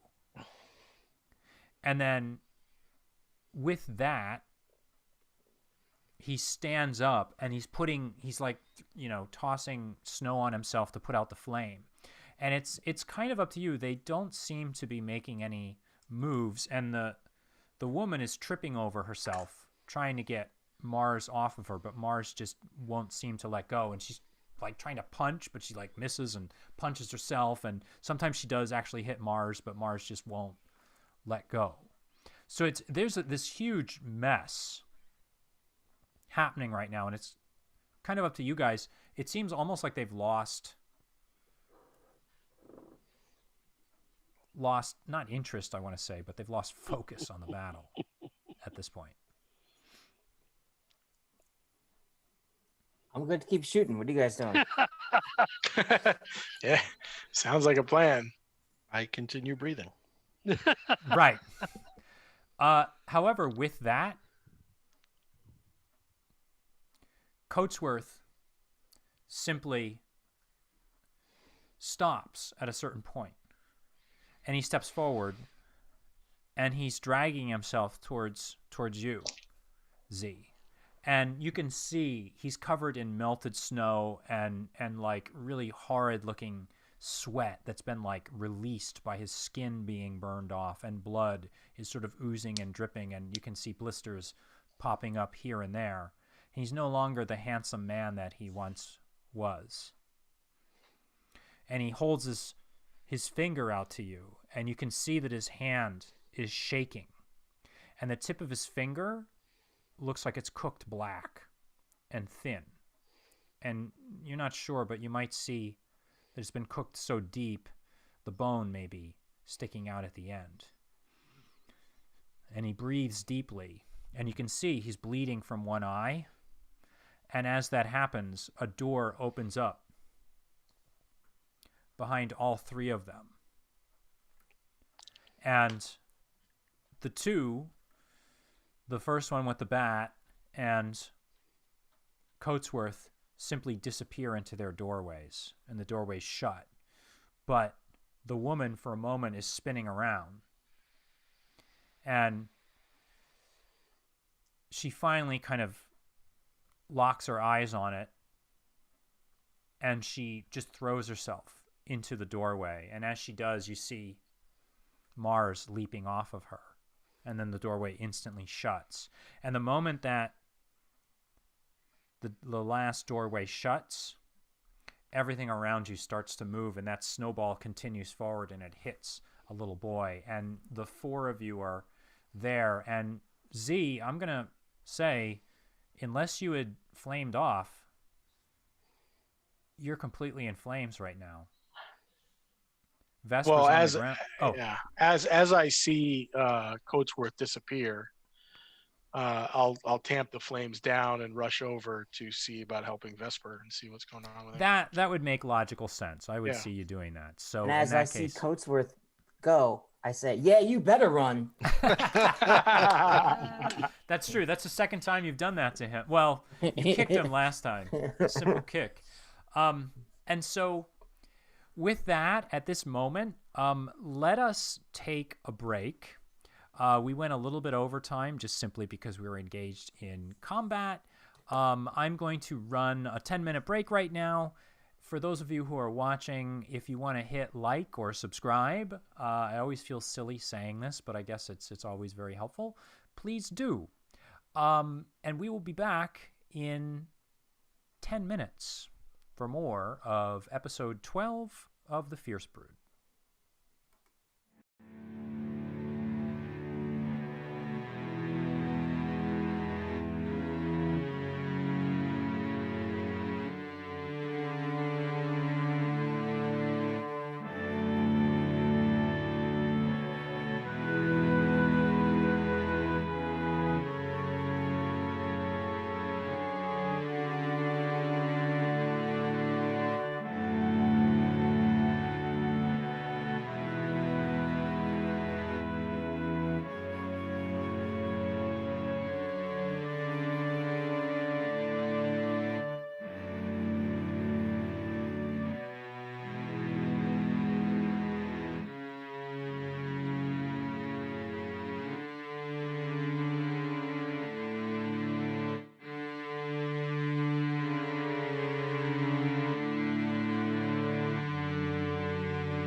Okay, everybody, we're back. Thank you for making it through the 10-minute break with us. We were just actually discussing, it's kind of funny, and this is a phenomena that I think is worth talking about, but as a game master, I sometimes, I'll work with my players, and so they come up with this idea where they're going to meet a character at a certain time, and when they get there, well, we're just going to meet him. And they tend to sort of decide that they're going to meet someone and maybe have a showdown is sort of something that's implied, but you're not really sure. There may also be a conversation. And we were kind of just making the observation that what I said earlier about them not really having a plan of what they were going to do once they met Coatsworth is actually a really, for me as a game master, it's a common thing. I'll get players into situations where they will, be ready to do something, but then once it comes time to do that something, they realize they don't really know what that something was. Certainly this never happened in another campaign that we've played in. Never. Never. It's happened in other times. Like there was this really funny time. I'm trying to think of I once played a game, and Larry will remember this. So Larry is another one of our players. We played a game of Dungeons and Dragons where I set it up, and it was going to be like an Ocean's 11 kind of heist. And I made all these elaborate plans. Like, this is how it worked. And the players sat down, and it was wonderful because for like 45 minutes or an hour, they came up with like, so-and-so has to be in this spot. And then we're going to intercept the letter, and we're going to change the writing on the letter so that it says a different time. And we're going to do this and that and the other thing. And it was a wonderful climax to a game, right? But of course, we were playing a beer and pretzels game. And later on into the night, as you go, you have a little bit more beer than pretzels in you. And so they came up with this wonderful plan. I was so excited that this was happening. I thought, oh my God, I made this happen as a game master. And the first thing that happened in the game the next week or two later was everybody forgot what the plan was. And they said, just screw it. Let's go in and attack. And that's what they kind of did. And they couldn't remember what they meant to do. So anyway, I digress. Did we have a plan at some point? We might have, like 4 episodes ago. Yeah. There was a certain thing we wanted to do. Yeah. But yeah, it felt more like an ambush here. Yeah. Things have changed since the original ambush was set up, right? We learned about him and the clone at Pansworth and what's really going on at the orphanage, and all this other stuff. Is new information has arisen and changed what we wanted to get out of them. That's one way you can phrase it. The other way you could phrase it is to say you just didn't have a plan. But here's the thing. Here's the thing. I see this. This is for all of the students out there and people that are learning to game master.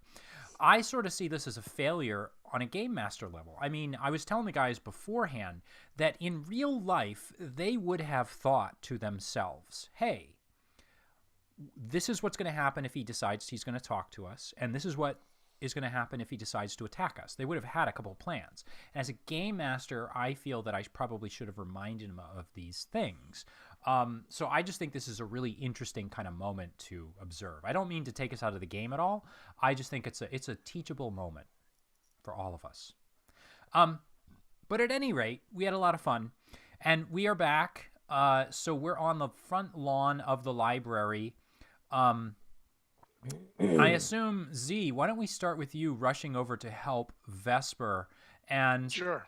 At first, as Mars sees you rush, Mars, gets her hackles up and then sort of calms down a little bit because she realizes, oh, okay, wait a minute, this guy's on our side.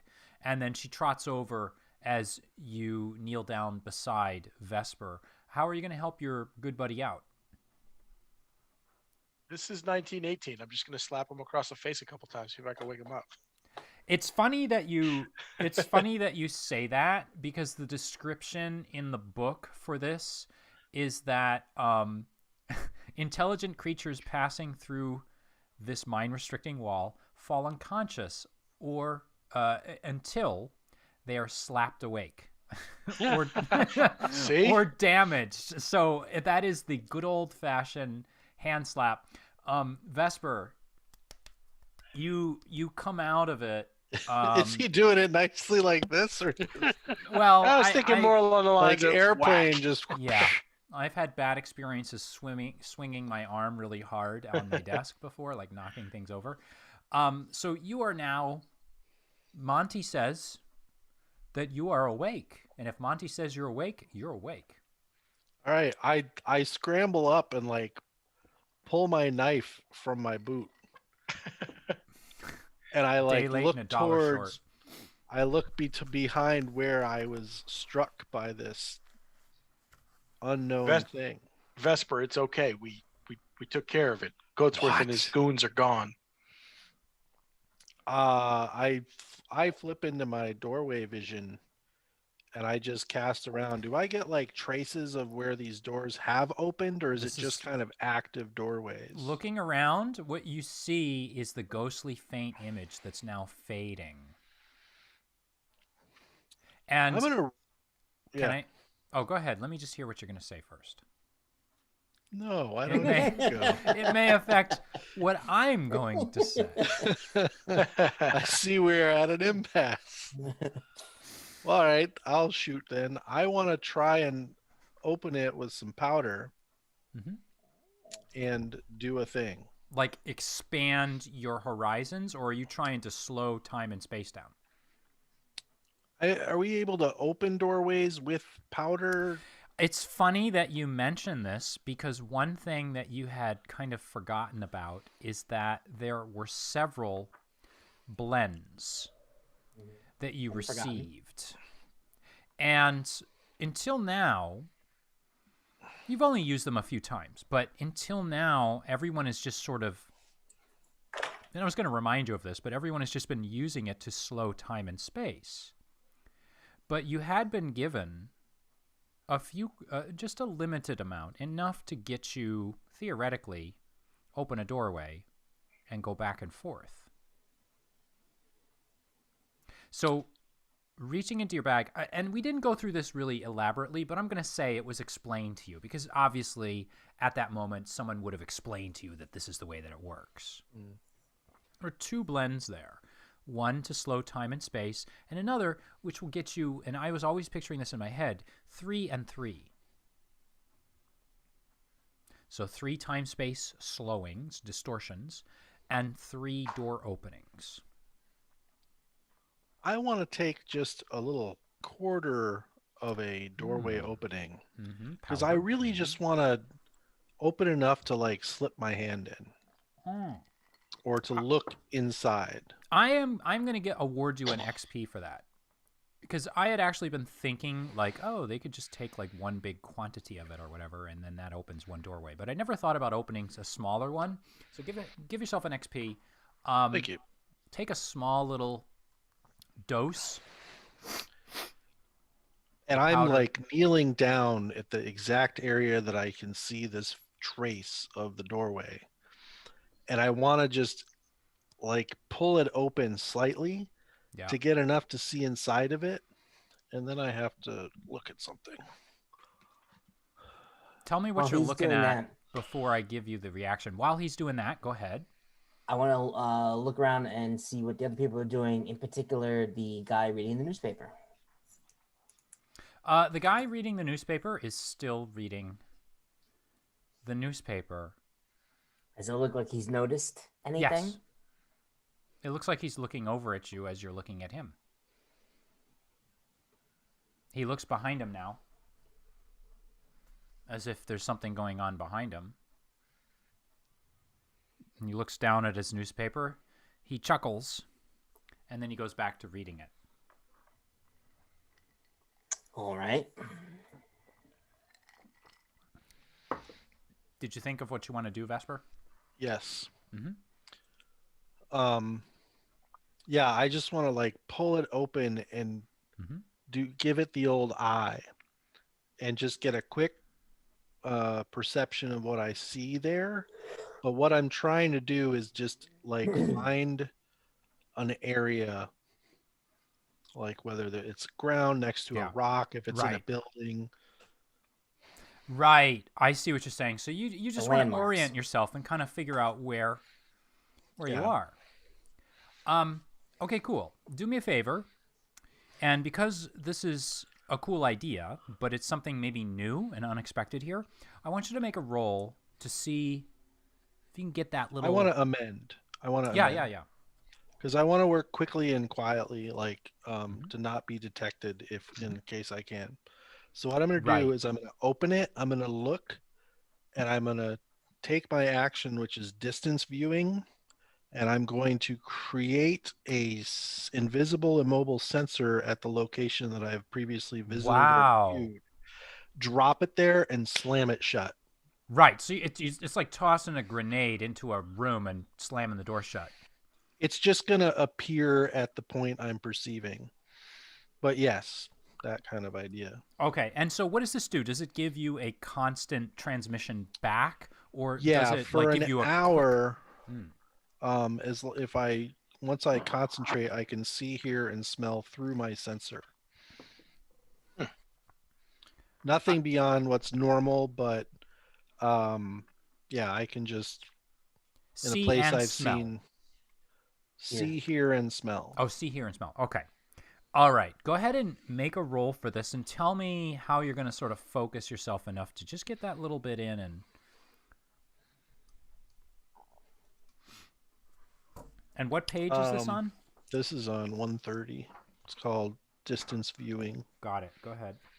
I'm going to expend, let's see.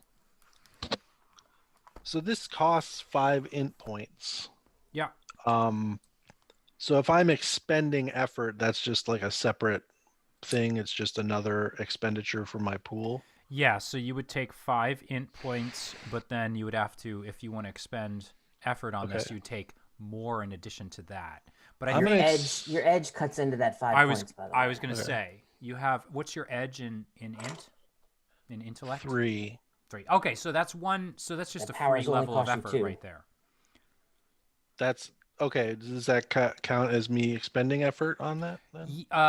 Yes. And then what you can do... So if you want to expend another level, the second level of effort costs you 2. So you could spend...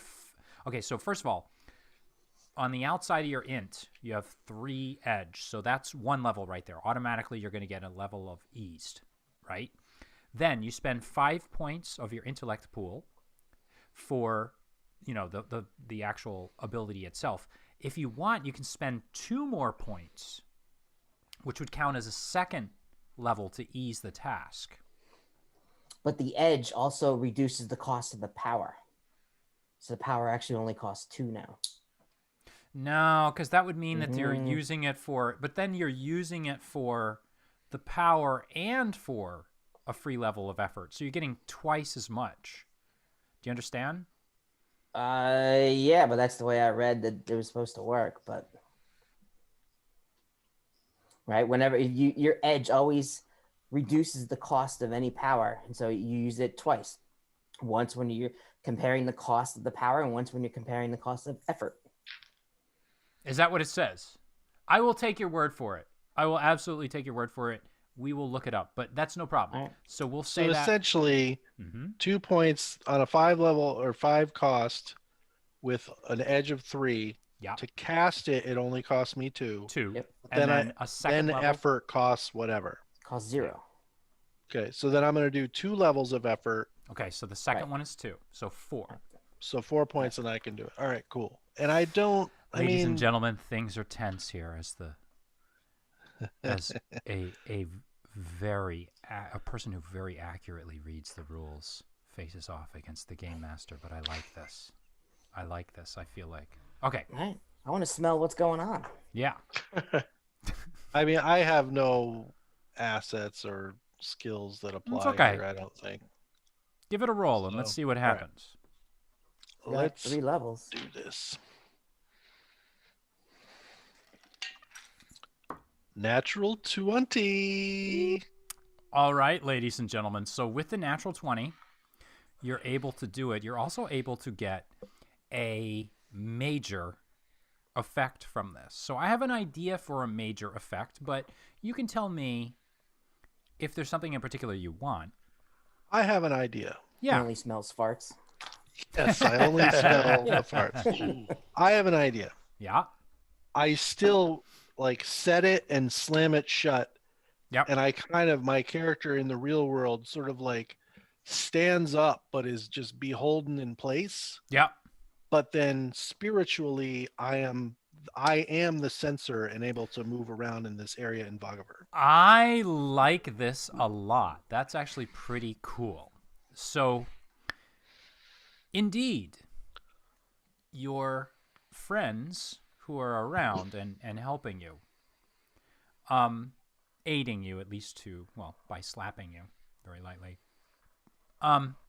they're kind of struck by the fact that when you do this, they can kind of clearly see you making these motions, but they're not quite sure what they're looking at. And you flip the door open and you toss this virtual eye, this virtual sensor, onto the other side. And as this opens up, what happens is there's a rending of time and space that sends you through. But then you get a sudden sense of double vision. You're looking at two things at once now. And you're like a fly or an insect on the ground in Vagaver.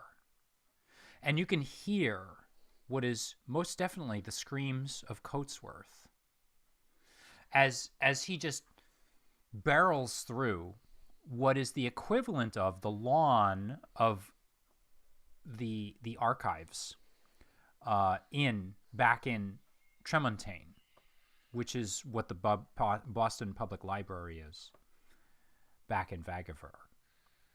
And he is just furious. And you can see his his three companions, the two men and the third woman, who now very clearly do not look like anything you have seen before, not even like a tippet. They look completely coal black, shiny, and there's an oil slick-like surface to them as they move. And indeed, looking at the oil slick-like surface, it almost feels as if you can see your past, present, and future all at once reflected back to you as they stomp through this very alien-looking landscape, the alien-looking landscape of Vagaver. And in the sky above you, you can see now that the rings of Vagaver are all out of alignment. It's nighttime. And these three helpers are in fact a completely new species that you've never seen before. And out of their neck, out of their elbows, out of their shoulders, there's a white-hot glowing magma-like light. And in fact, you can kind of feel the heat of these three as they escort Coatsworth, who is screaming at the top of his lungs. And normal Vagaverians are walking around going, about their business. So, with that, however, you appear to be like a small speck on the ground. But back in the real world, what are you gentlemen doing who are not actually partaking in this? I just want to take a quick look around our general battle area. The guy who turned into mud, make sure that's not there. The stuff that fell out of the woman's wedding dress pockets, of all things, just check those things out, collect them if they can't be examined at length, and just clean up to make sure it doesn't look like we just had a bit of a tussle. in the real world. Yeah. So as you're looking around, you find right off the bat that there were three things that fell out of the woman's dress. Okay, these are three ciphers, and the moment you pick them up, you get that old feeling that you remember from the North End, the lighthouse at Mark Twain's lighthouse. You get that feeling like, oh, well, I'm going to have to sort of decide, because I don't know how many ciphers you're carrying right now, but you immediately sense... I'm at my max. Yeah, so what would that be, 6? Then 3 plus these 3? It's up to you whether you want to actually pick them up or not. I'll just tell you that there are tables for picking them up. I won't tell you what type of tables they are. I can tell that they're kinetic, if you will. Yeah. They're more of the same. Yeah. And I can't handle them, but I will point out to Z and TBD, who's very interested in odds and ends. Okay. And say, these are those items that do crazy things. I only have one cipher that I haven't used, so I have some slots available. Yeah. I got a slot. I don't want anything to do with those. I'm good. So that takes care of 2 of them. There is a third. And right now, without really sitting there and trying to identify them, you're not really sure what you're looking at. Vesper... Well, no, I have 2 spots and TBD has 1 spot. Yeah, okay, so we can, perfect. We can handle them. You got them. All right, cool. So you got those 3 ciphers. Does it look like I slap Vesper awake again, or is he... Vesper is awake. According to Monty Cook, the official definition to bring someone back in this, intelligent creatures passing through fall unconscious until slapped awake. No. I mean, because right now he's doing this kind of transplanted astral projection thing. So tell me, can I'm going to say yes, you're able to handle it for now, Vesper, but you've got your sensor in the other world, but you're going to have to sort of bounce back and forth in order to be the sensor. So if you want to focus, you get the distinct echoey sound perhaps through your octocom or just through maybe from another temporal area of reality. Z is trying to talk to you right now. Are you going to hop back to talk with him? You're like just a little tiny insect on the ground. I have in the real world, I sort of am mid-spasm, sort of. Yeah. And I just snap back and wild-eyed stare towards Z. And as you look back... I'm in! As you look back, you can see with your Vagavurian vision, there's almost like a tether. It's like a thin thread that's kind of disappears into the doorway, and there's just a tiny little molecule of a hole where it disappears, and you know that this is your connection to Vagavur right now. And even as you move, it's like a ghostly image that kind of connects to both of your eyes and becomes one single cable, but it's just light. It's not really physically there, and you are the only one that can see this. So you two are free to, actually all 4 of you now are back on Earth while this is happening, and you're free to talk and discuss. Yeah, I snap right towards Z and just totally wild-eyed and just say a little too loud, I'm in. You can see him in the other world? I'm there now. Keep me safe. I'll monitor what's happening. And I'm going to try to shift just with concentration. He shifts, and then as you do so, you're this tiny speck. You can just feel it. You're like an insect, and now you're flying along the ground in Vagavur. You're weaving in and out between people's legs as they scissor past you, creatures' legs as they scissor past you, and then perhaps you kind of take it a little bit higher into the air, and what you see are these 3 creatures, these 3 dark creatures with these chitinous kind of shells on their body, completely black with a glowing red. You can see them as they move forward, and they're rushing they're rushing Coatsworth through the crowd, and they're just pushing people aside left and right, making way for him. And you get a glimpse as they turn, and they just speak in this guttural kind of tone that sounds like, it actually sounds like a pitchfork on steel as they speak. And when they open their mouths are like these, like steam shovel mouths, and there's this completely hot, almost like a turbine engine venting heat that you emerges said from their Coatsworth mouths. was yelling. Was he yelling anything coherent or just mad? It's a string of expletives, and he's mixing it up between Vagavurian and English. And though you don't speak Vagavurian, it doesn't sound very good. You can guess.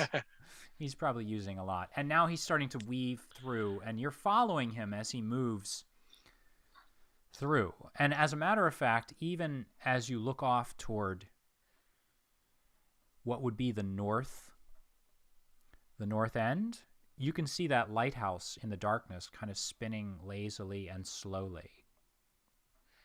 And the ships that are coming across Vagavurian space from one ring to the other that are docking.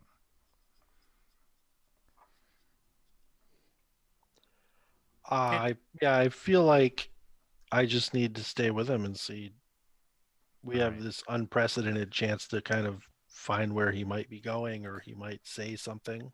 So following along with him, you have up to 1 hour to keep this connection. So I'm going to say that while you're doing this, I'm going to allow the other 3 guys to kind of do their thing. And then when something happens on your end, I'm going to let you know, okay? And then, of course, at this point, with a lot of concentration, you're basically able to at least stay there, and maybe they might have to help you along or something to get you going. I want to try one thing, though. Sure. Go ahead. In the Vagavur, in my strange sensor persona, yeah, I want to try speaking quietly through the octocom.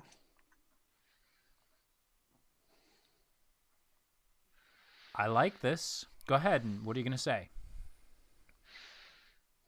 I'm in Vagavur. Did you hear me? All right, so let's cut back to the gentlemen who don't, at this point, pick up on anything. What are you 3 gentlemen doing? You can see that Vesper is engaged.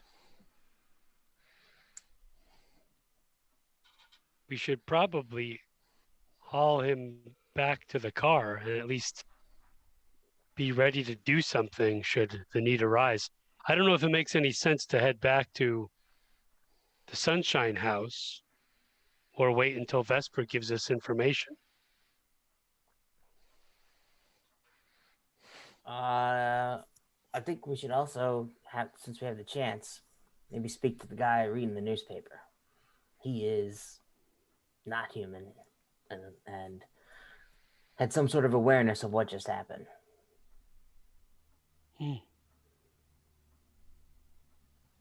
Well, I say let's do that.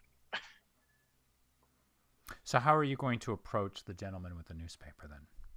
So looking over, just to sort of refresh our memories,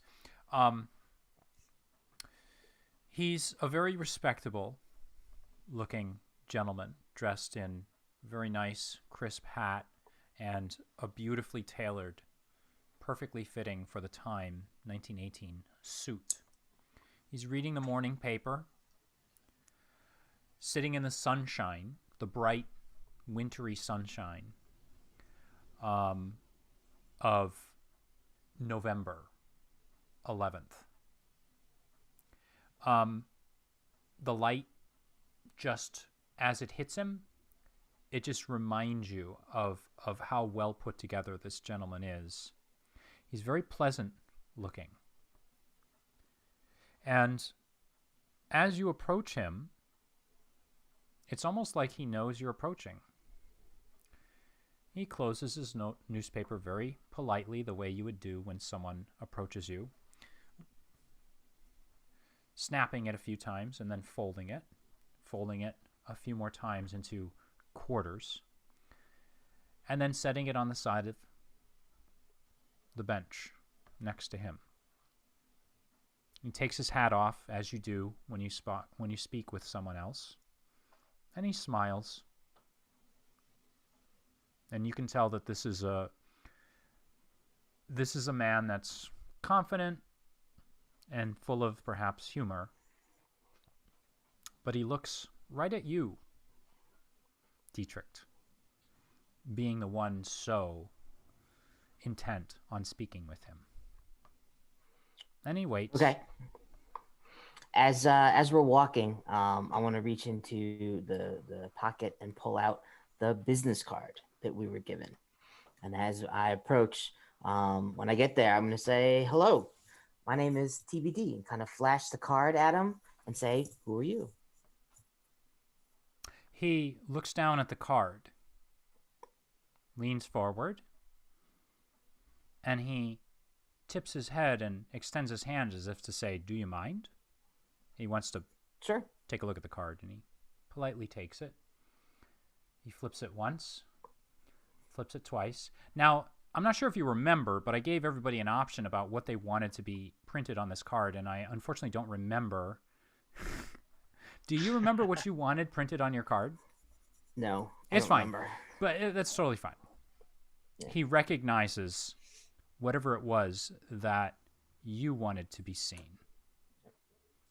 He hands it back, and he pulls from his pocket his own card. He hands it over. So I'll take a look at it. He flips it. You flip it over. And what you see is a very simple looking steamboat. The outline of a steamboat, like a silhouette. And as you look at it, he asks you, what do you see?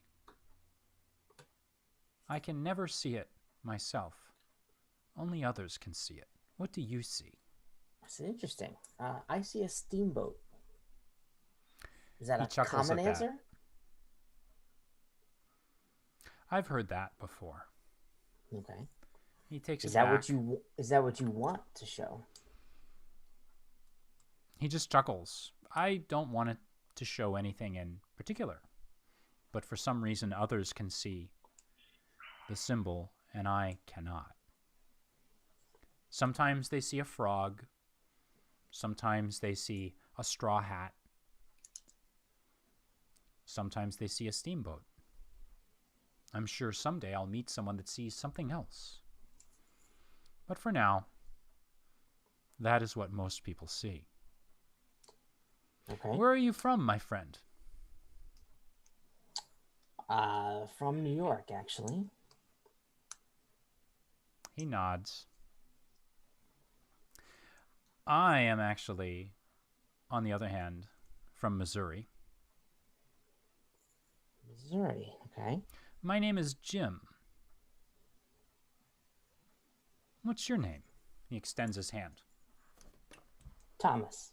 Thomas. It's very good to meet you, Thomas. And when he shakes his hand, or when he shakes your hand, as best as you would know, there's something honest and true about his handshake. Insofar as it's a handshake. Beyond that, you had a little bit of trouble over there, I see, but you fellas seem well able to handle yourselves. We hope so. We hope so. Yeah, I was wondering if you had noticed our little scuffle. I did, and... Are you acquainted with the people involved? I know who they are. But to be honest, I don't believe I really have a squabble with them, so I figured I would sit this one out. Okay. Having said that, however, you gentlemen, he sort of makes a little joke when he looks at Murphy, and you gentlemen look rather respectable. I saw that, Frank. Was it this? You gentlemen look rather respectable. You look like the types that could handle yourselves, and I am a little bit more of a... I'm less of a physical man, perhaps, than you are. But having said that, you can rest assured that had things gone farther than they went, I would have helped you out. I appreciate that. That was certainly a question I had. What sort of side in that embattlement would you have taken? Well, now that you've seen my business card and I've seen yours, isn't it clear? Any winks It is, at that? It is now. So which sort of group are you affiliated with on the other side? Well, not with those 3 rascals, I can tell you that. Or I'm sorry, 4. 4. Right, which is fine. I was thinking of 3 bad guys instead of, I forgot about Coatsworth. But there are more than just 2 groups on the other side. Some are a little more neutral, some are more involved. So do you have a particular group that you were with? I do. I do have a group I'm with, but my group works on the other side. I'm just here as an observer. Okay. You other gentlemen are free to ask questions, and now this is the Game Master Matt saying this, but you are free to ask questions if you'd like to discuss something with him. He seems very pleasant. He is engaging. He's charming. He's well-mannered. He does not seem, just first impressions here, he does not seem sinister in any way, shape, or form, except for the fact that TBD seems to know that he is not human, and he seems to know what the 4 of you were up to. Do you know Mr. Haley? When you say that, he looks like his eyes go a million miles away. We are acquainted.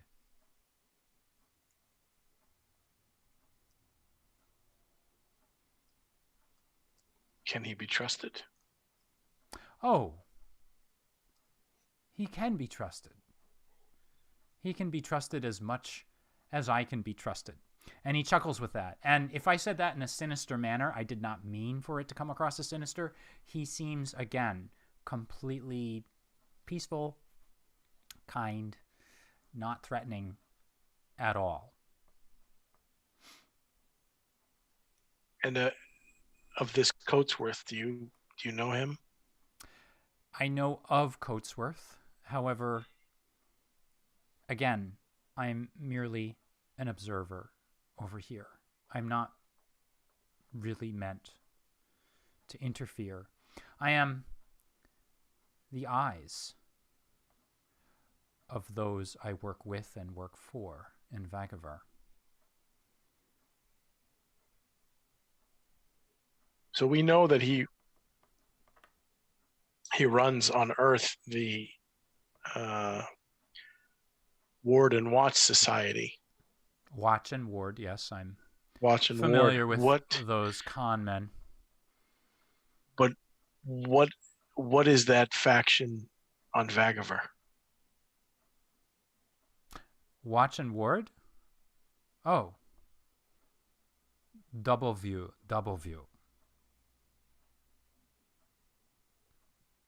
Score. Double view.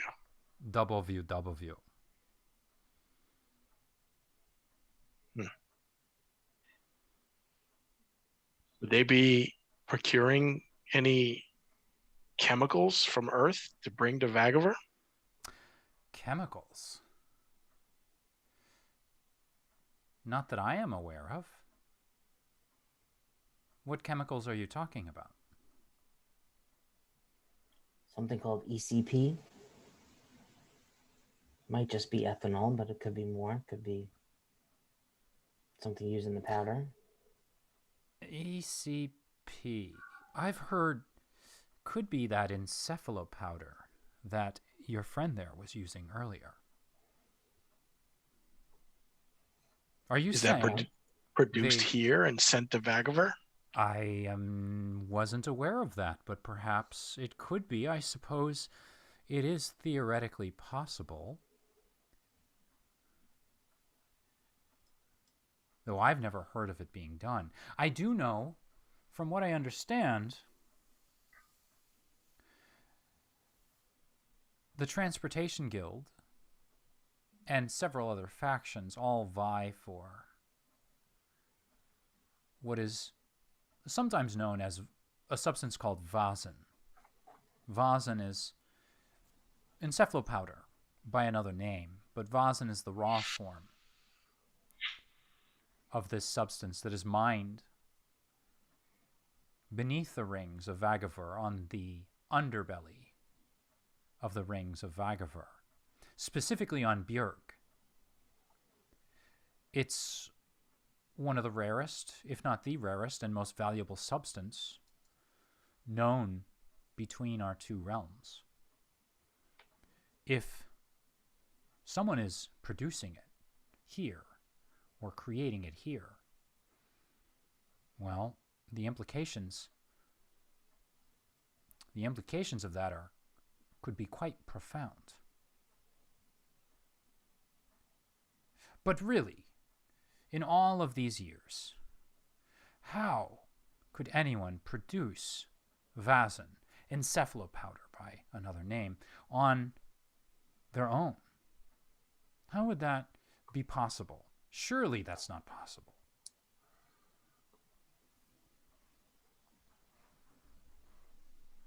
Well, some would say the existence of Vagavur itself would be impossible. So, at this point, anything is possible. He raises his hand. Oh my. Look at the time. It has been very nice bumping into you four. And your cat. And he looks down, and maybe, I don't know if you knew it or not, but Mars was there. Or if Mars wasn't there, Mars is there now. And Mars approaches him and starts to move between his feet in that way that cats do. I must be going.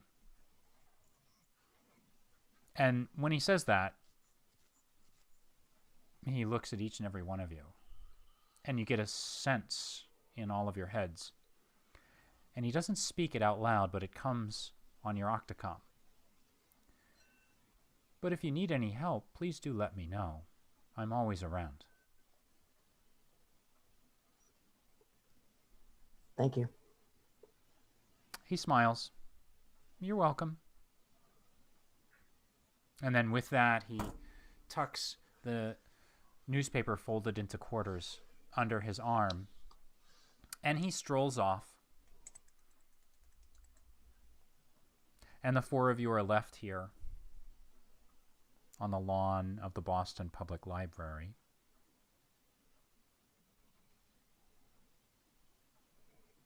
With Vesper engaged. Catatonic. So, Vesper, let's go back to you for a moment. And at this point, we're going to trace the course of your little sensor as it weaves and darts through the streets of Vagavur. And as you do so, starting out, you get the feeling like somehow this is a little bonus. You knew that you had this sensor. You knew that you could do this, but the fact that you're doing it right now, it doesn't quite seem real to you. And as the minutes pass, you get better and better at weaving and dodging and through the crowds and over the heads. And you also sort of start to take it for granted, the fact that you see species of creature that you've never, ever seen before. And you follow these three creatures and that are escorting Coatsworth as he weaves through the streets until he ultimately comes to a very nondescript, almost ramshackle looking building that is approached by going down like an alley and then taking a right turn behind another building and then actually climbing up what looks like what would be the Vagavurian equivalent of a fire escape, and then stepping up and through a window. And the three creatures with them actually help this Mr. Coatsworth the third to get into this room or through this window.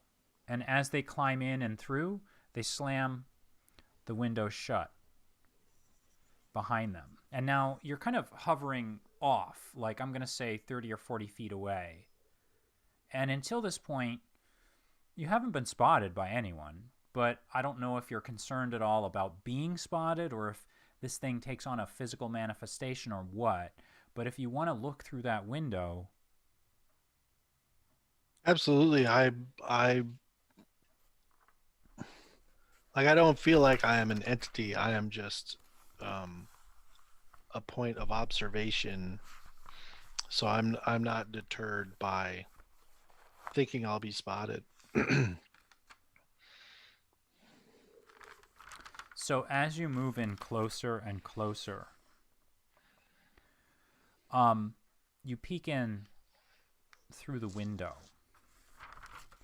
And what you see as you approach is a very, almost a, I mean, it was a ramshackle building. So looking in, it looks like a hotel room almost, with ugly stained walls, the equivalent of a Vagavurian radiator, and a really like an ugly stained bed. And however, on the wall, there's a rather odd looking door made from hardened steel. And this is very unusual because you're not used to seeing this sort of thing in Vagavur. You're used to seeing organic matter, organic structures. And it almost looks like it's from Earth. It's got rivets around the doorway, and it's got a stenciling in black paint across the front of it. And you're a little bit far away, so you can't read what the stenciling says. And you realize that if you want to get a better look at this, you're going to have to try to go through the window. And I'm not sure how you're going to do this because you're going to have to tell me whether or not, I mean, does this sensor, can it push through solid matter? We've certainly broken the rules of the okay, of the spell itself, but so, I would say in this mobile form it has to at least take up like a molecule's worth of something. It can't just fuse through matter. So, but like I can just follow through a crack in the side of the window in the sash or anything, and really without a problem make my way in. So then this little molecule like sensor starts to push in through the window, and it's actually quite easy to move through into the window. And as this happens, you pop into the room, and now you can smell. This is like a flea bag hotel. And this is definitely not the sort of place that like you would want to stay. You get the feeling like you're staying in a room that is actually something that you would see on Earth. It's as if the entire room itself maybe were back on Earth. And now that you're inside, you can hear these three creatures speaking in some guttural language. And you can hear Coatsworth cursing back in Vagavurian at them. And he's completely kind of like, they're trying to like apply medical like plasters and things like that to him to try to help him out. But he looks like a horrible mess. Like half of his like skull, half of the flesh has been like burnt and covered in blisters. And he just pushes them away. And he steps over to the doorway. And he places his hand on a panel to the side of the door. And the panel, a light scans up and then scans down. And the doorway begins to open. And what you see on the other side are men, humans, dressed in human German uniforms. And you're looking at the inside of an enormous laboratory that feels as if it were made on Earth. And with that, your connection drops and is broken. And then you're snapped back to Earth. And the four of you are left on the lawn of the Boston Public Library. So, with that, I assume, are you going to relay this to your companions? I am. When I pop out, I will like slump down and hit one knee as I am jarred out of this.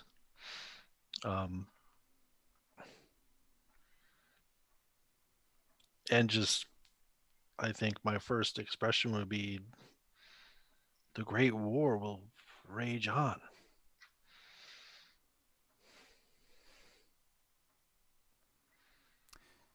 And so with that, why don't we end for tonight? I think this is a very good point to break off. So ladies and gentlemen, thank you for watching tonight. We appreciate your views. If you like what you saw, please like and subscribe. We will be back with more Fierce Brood, most likely next week, next Wednesday. If we're not, however, it will pop up in the schedule. But just to let everybody know, I do have a few things coming up before next Wednesday. We have a one-shot on Friday, and I have an interview on Monday, which you may want to tune in for as well. But for now, thank you all for watching. We will see you next week.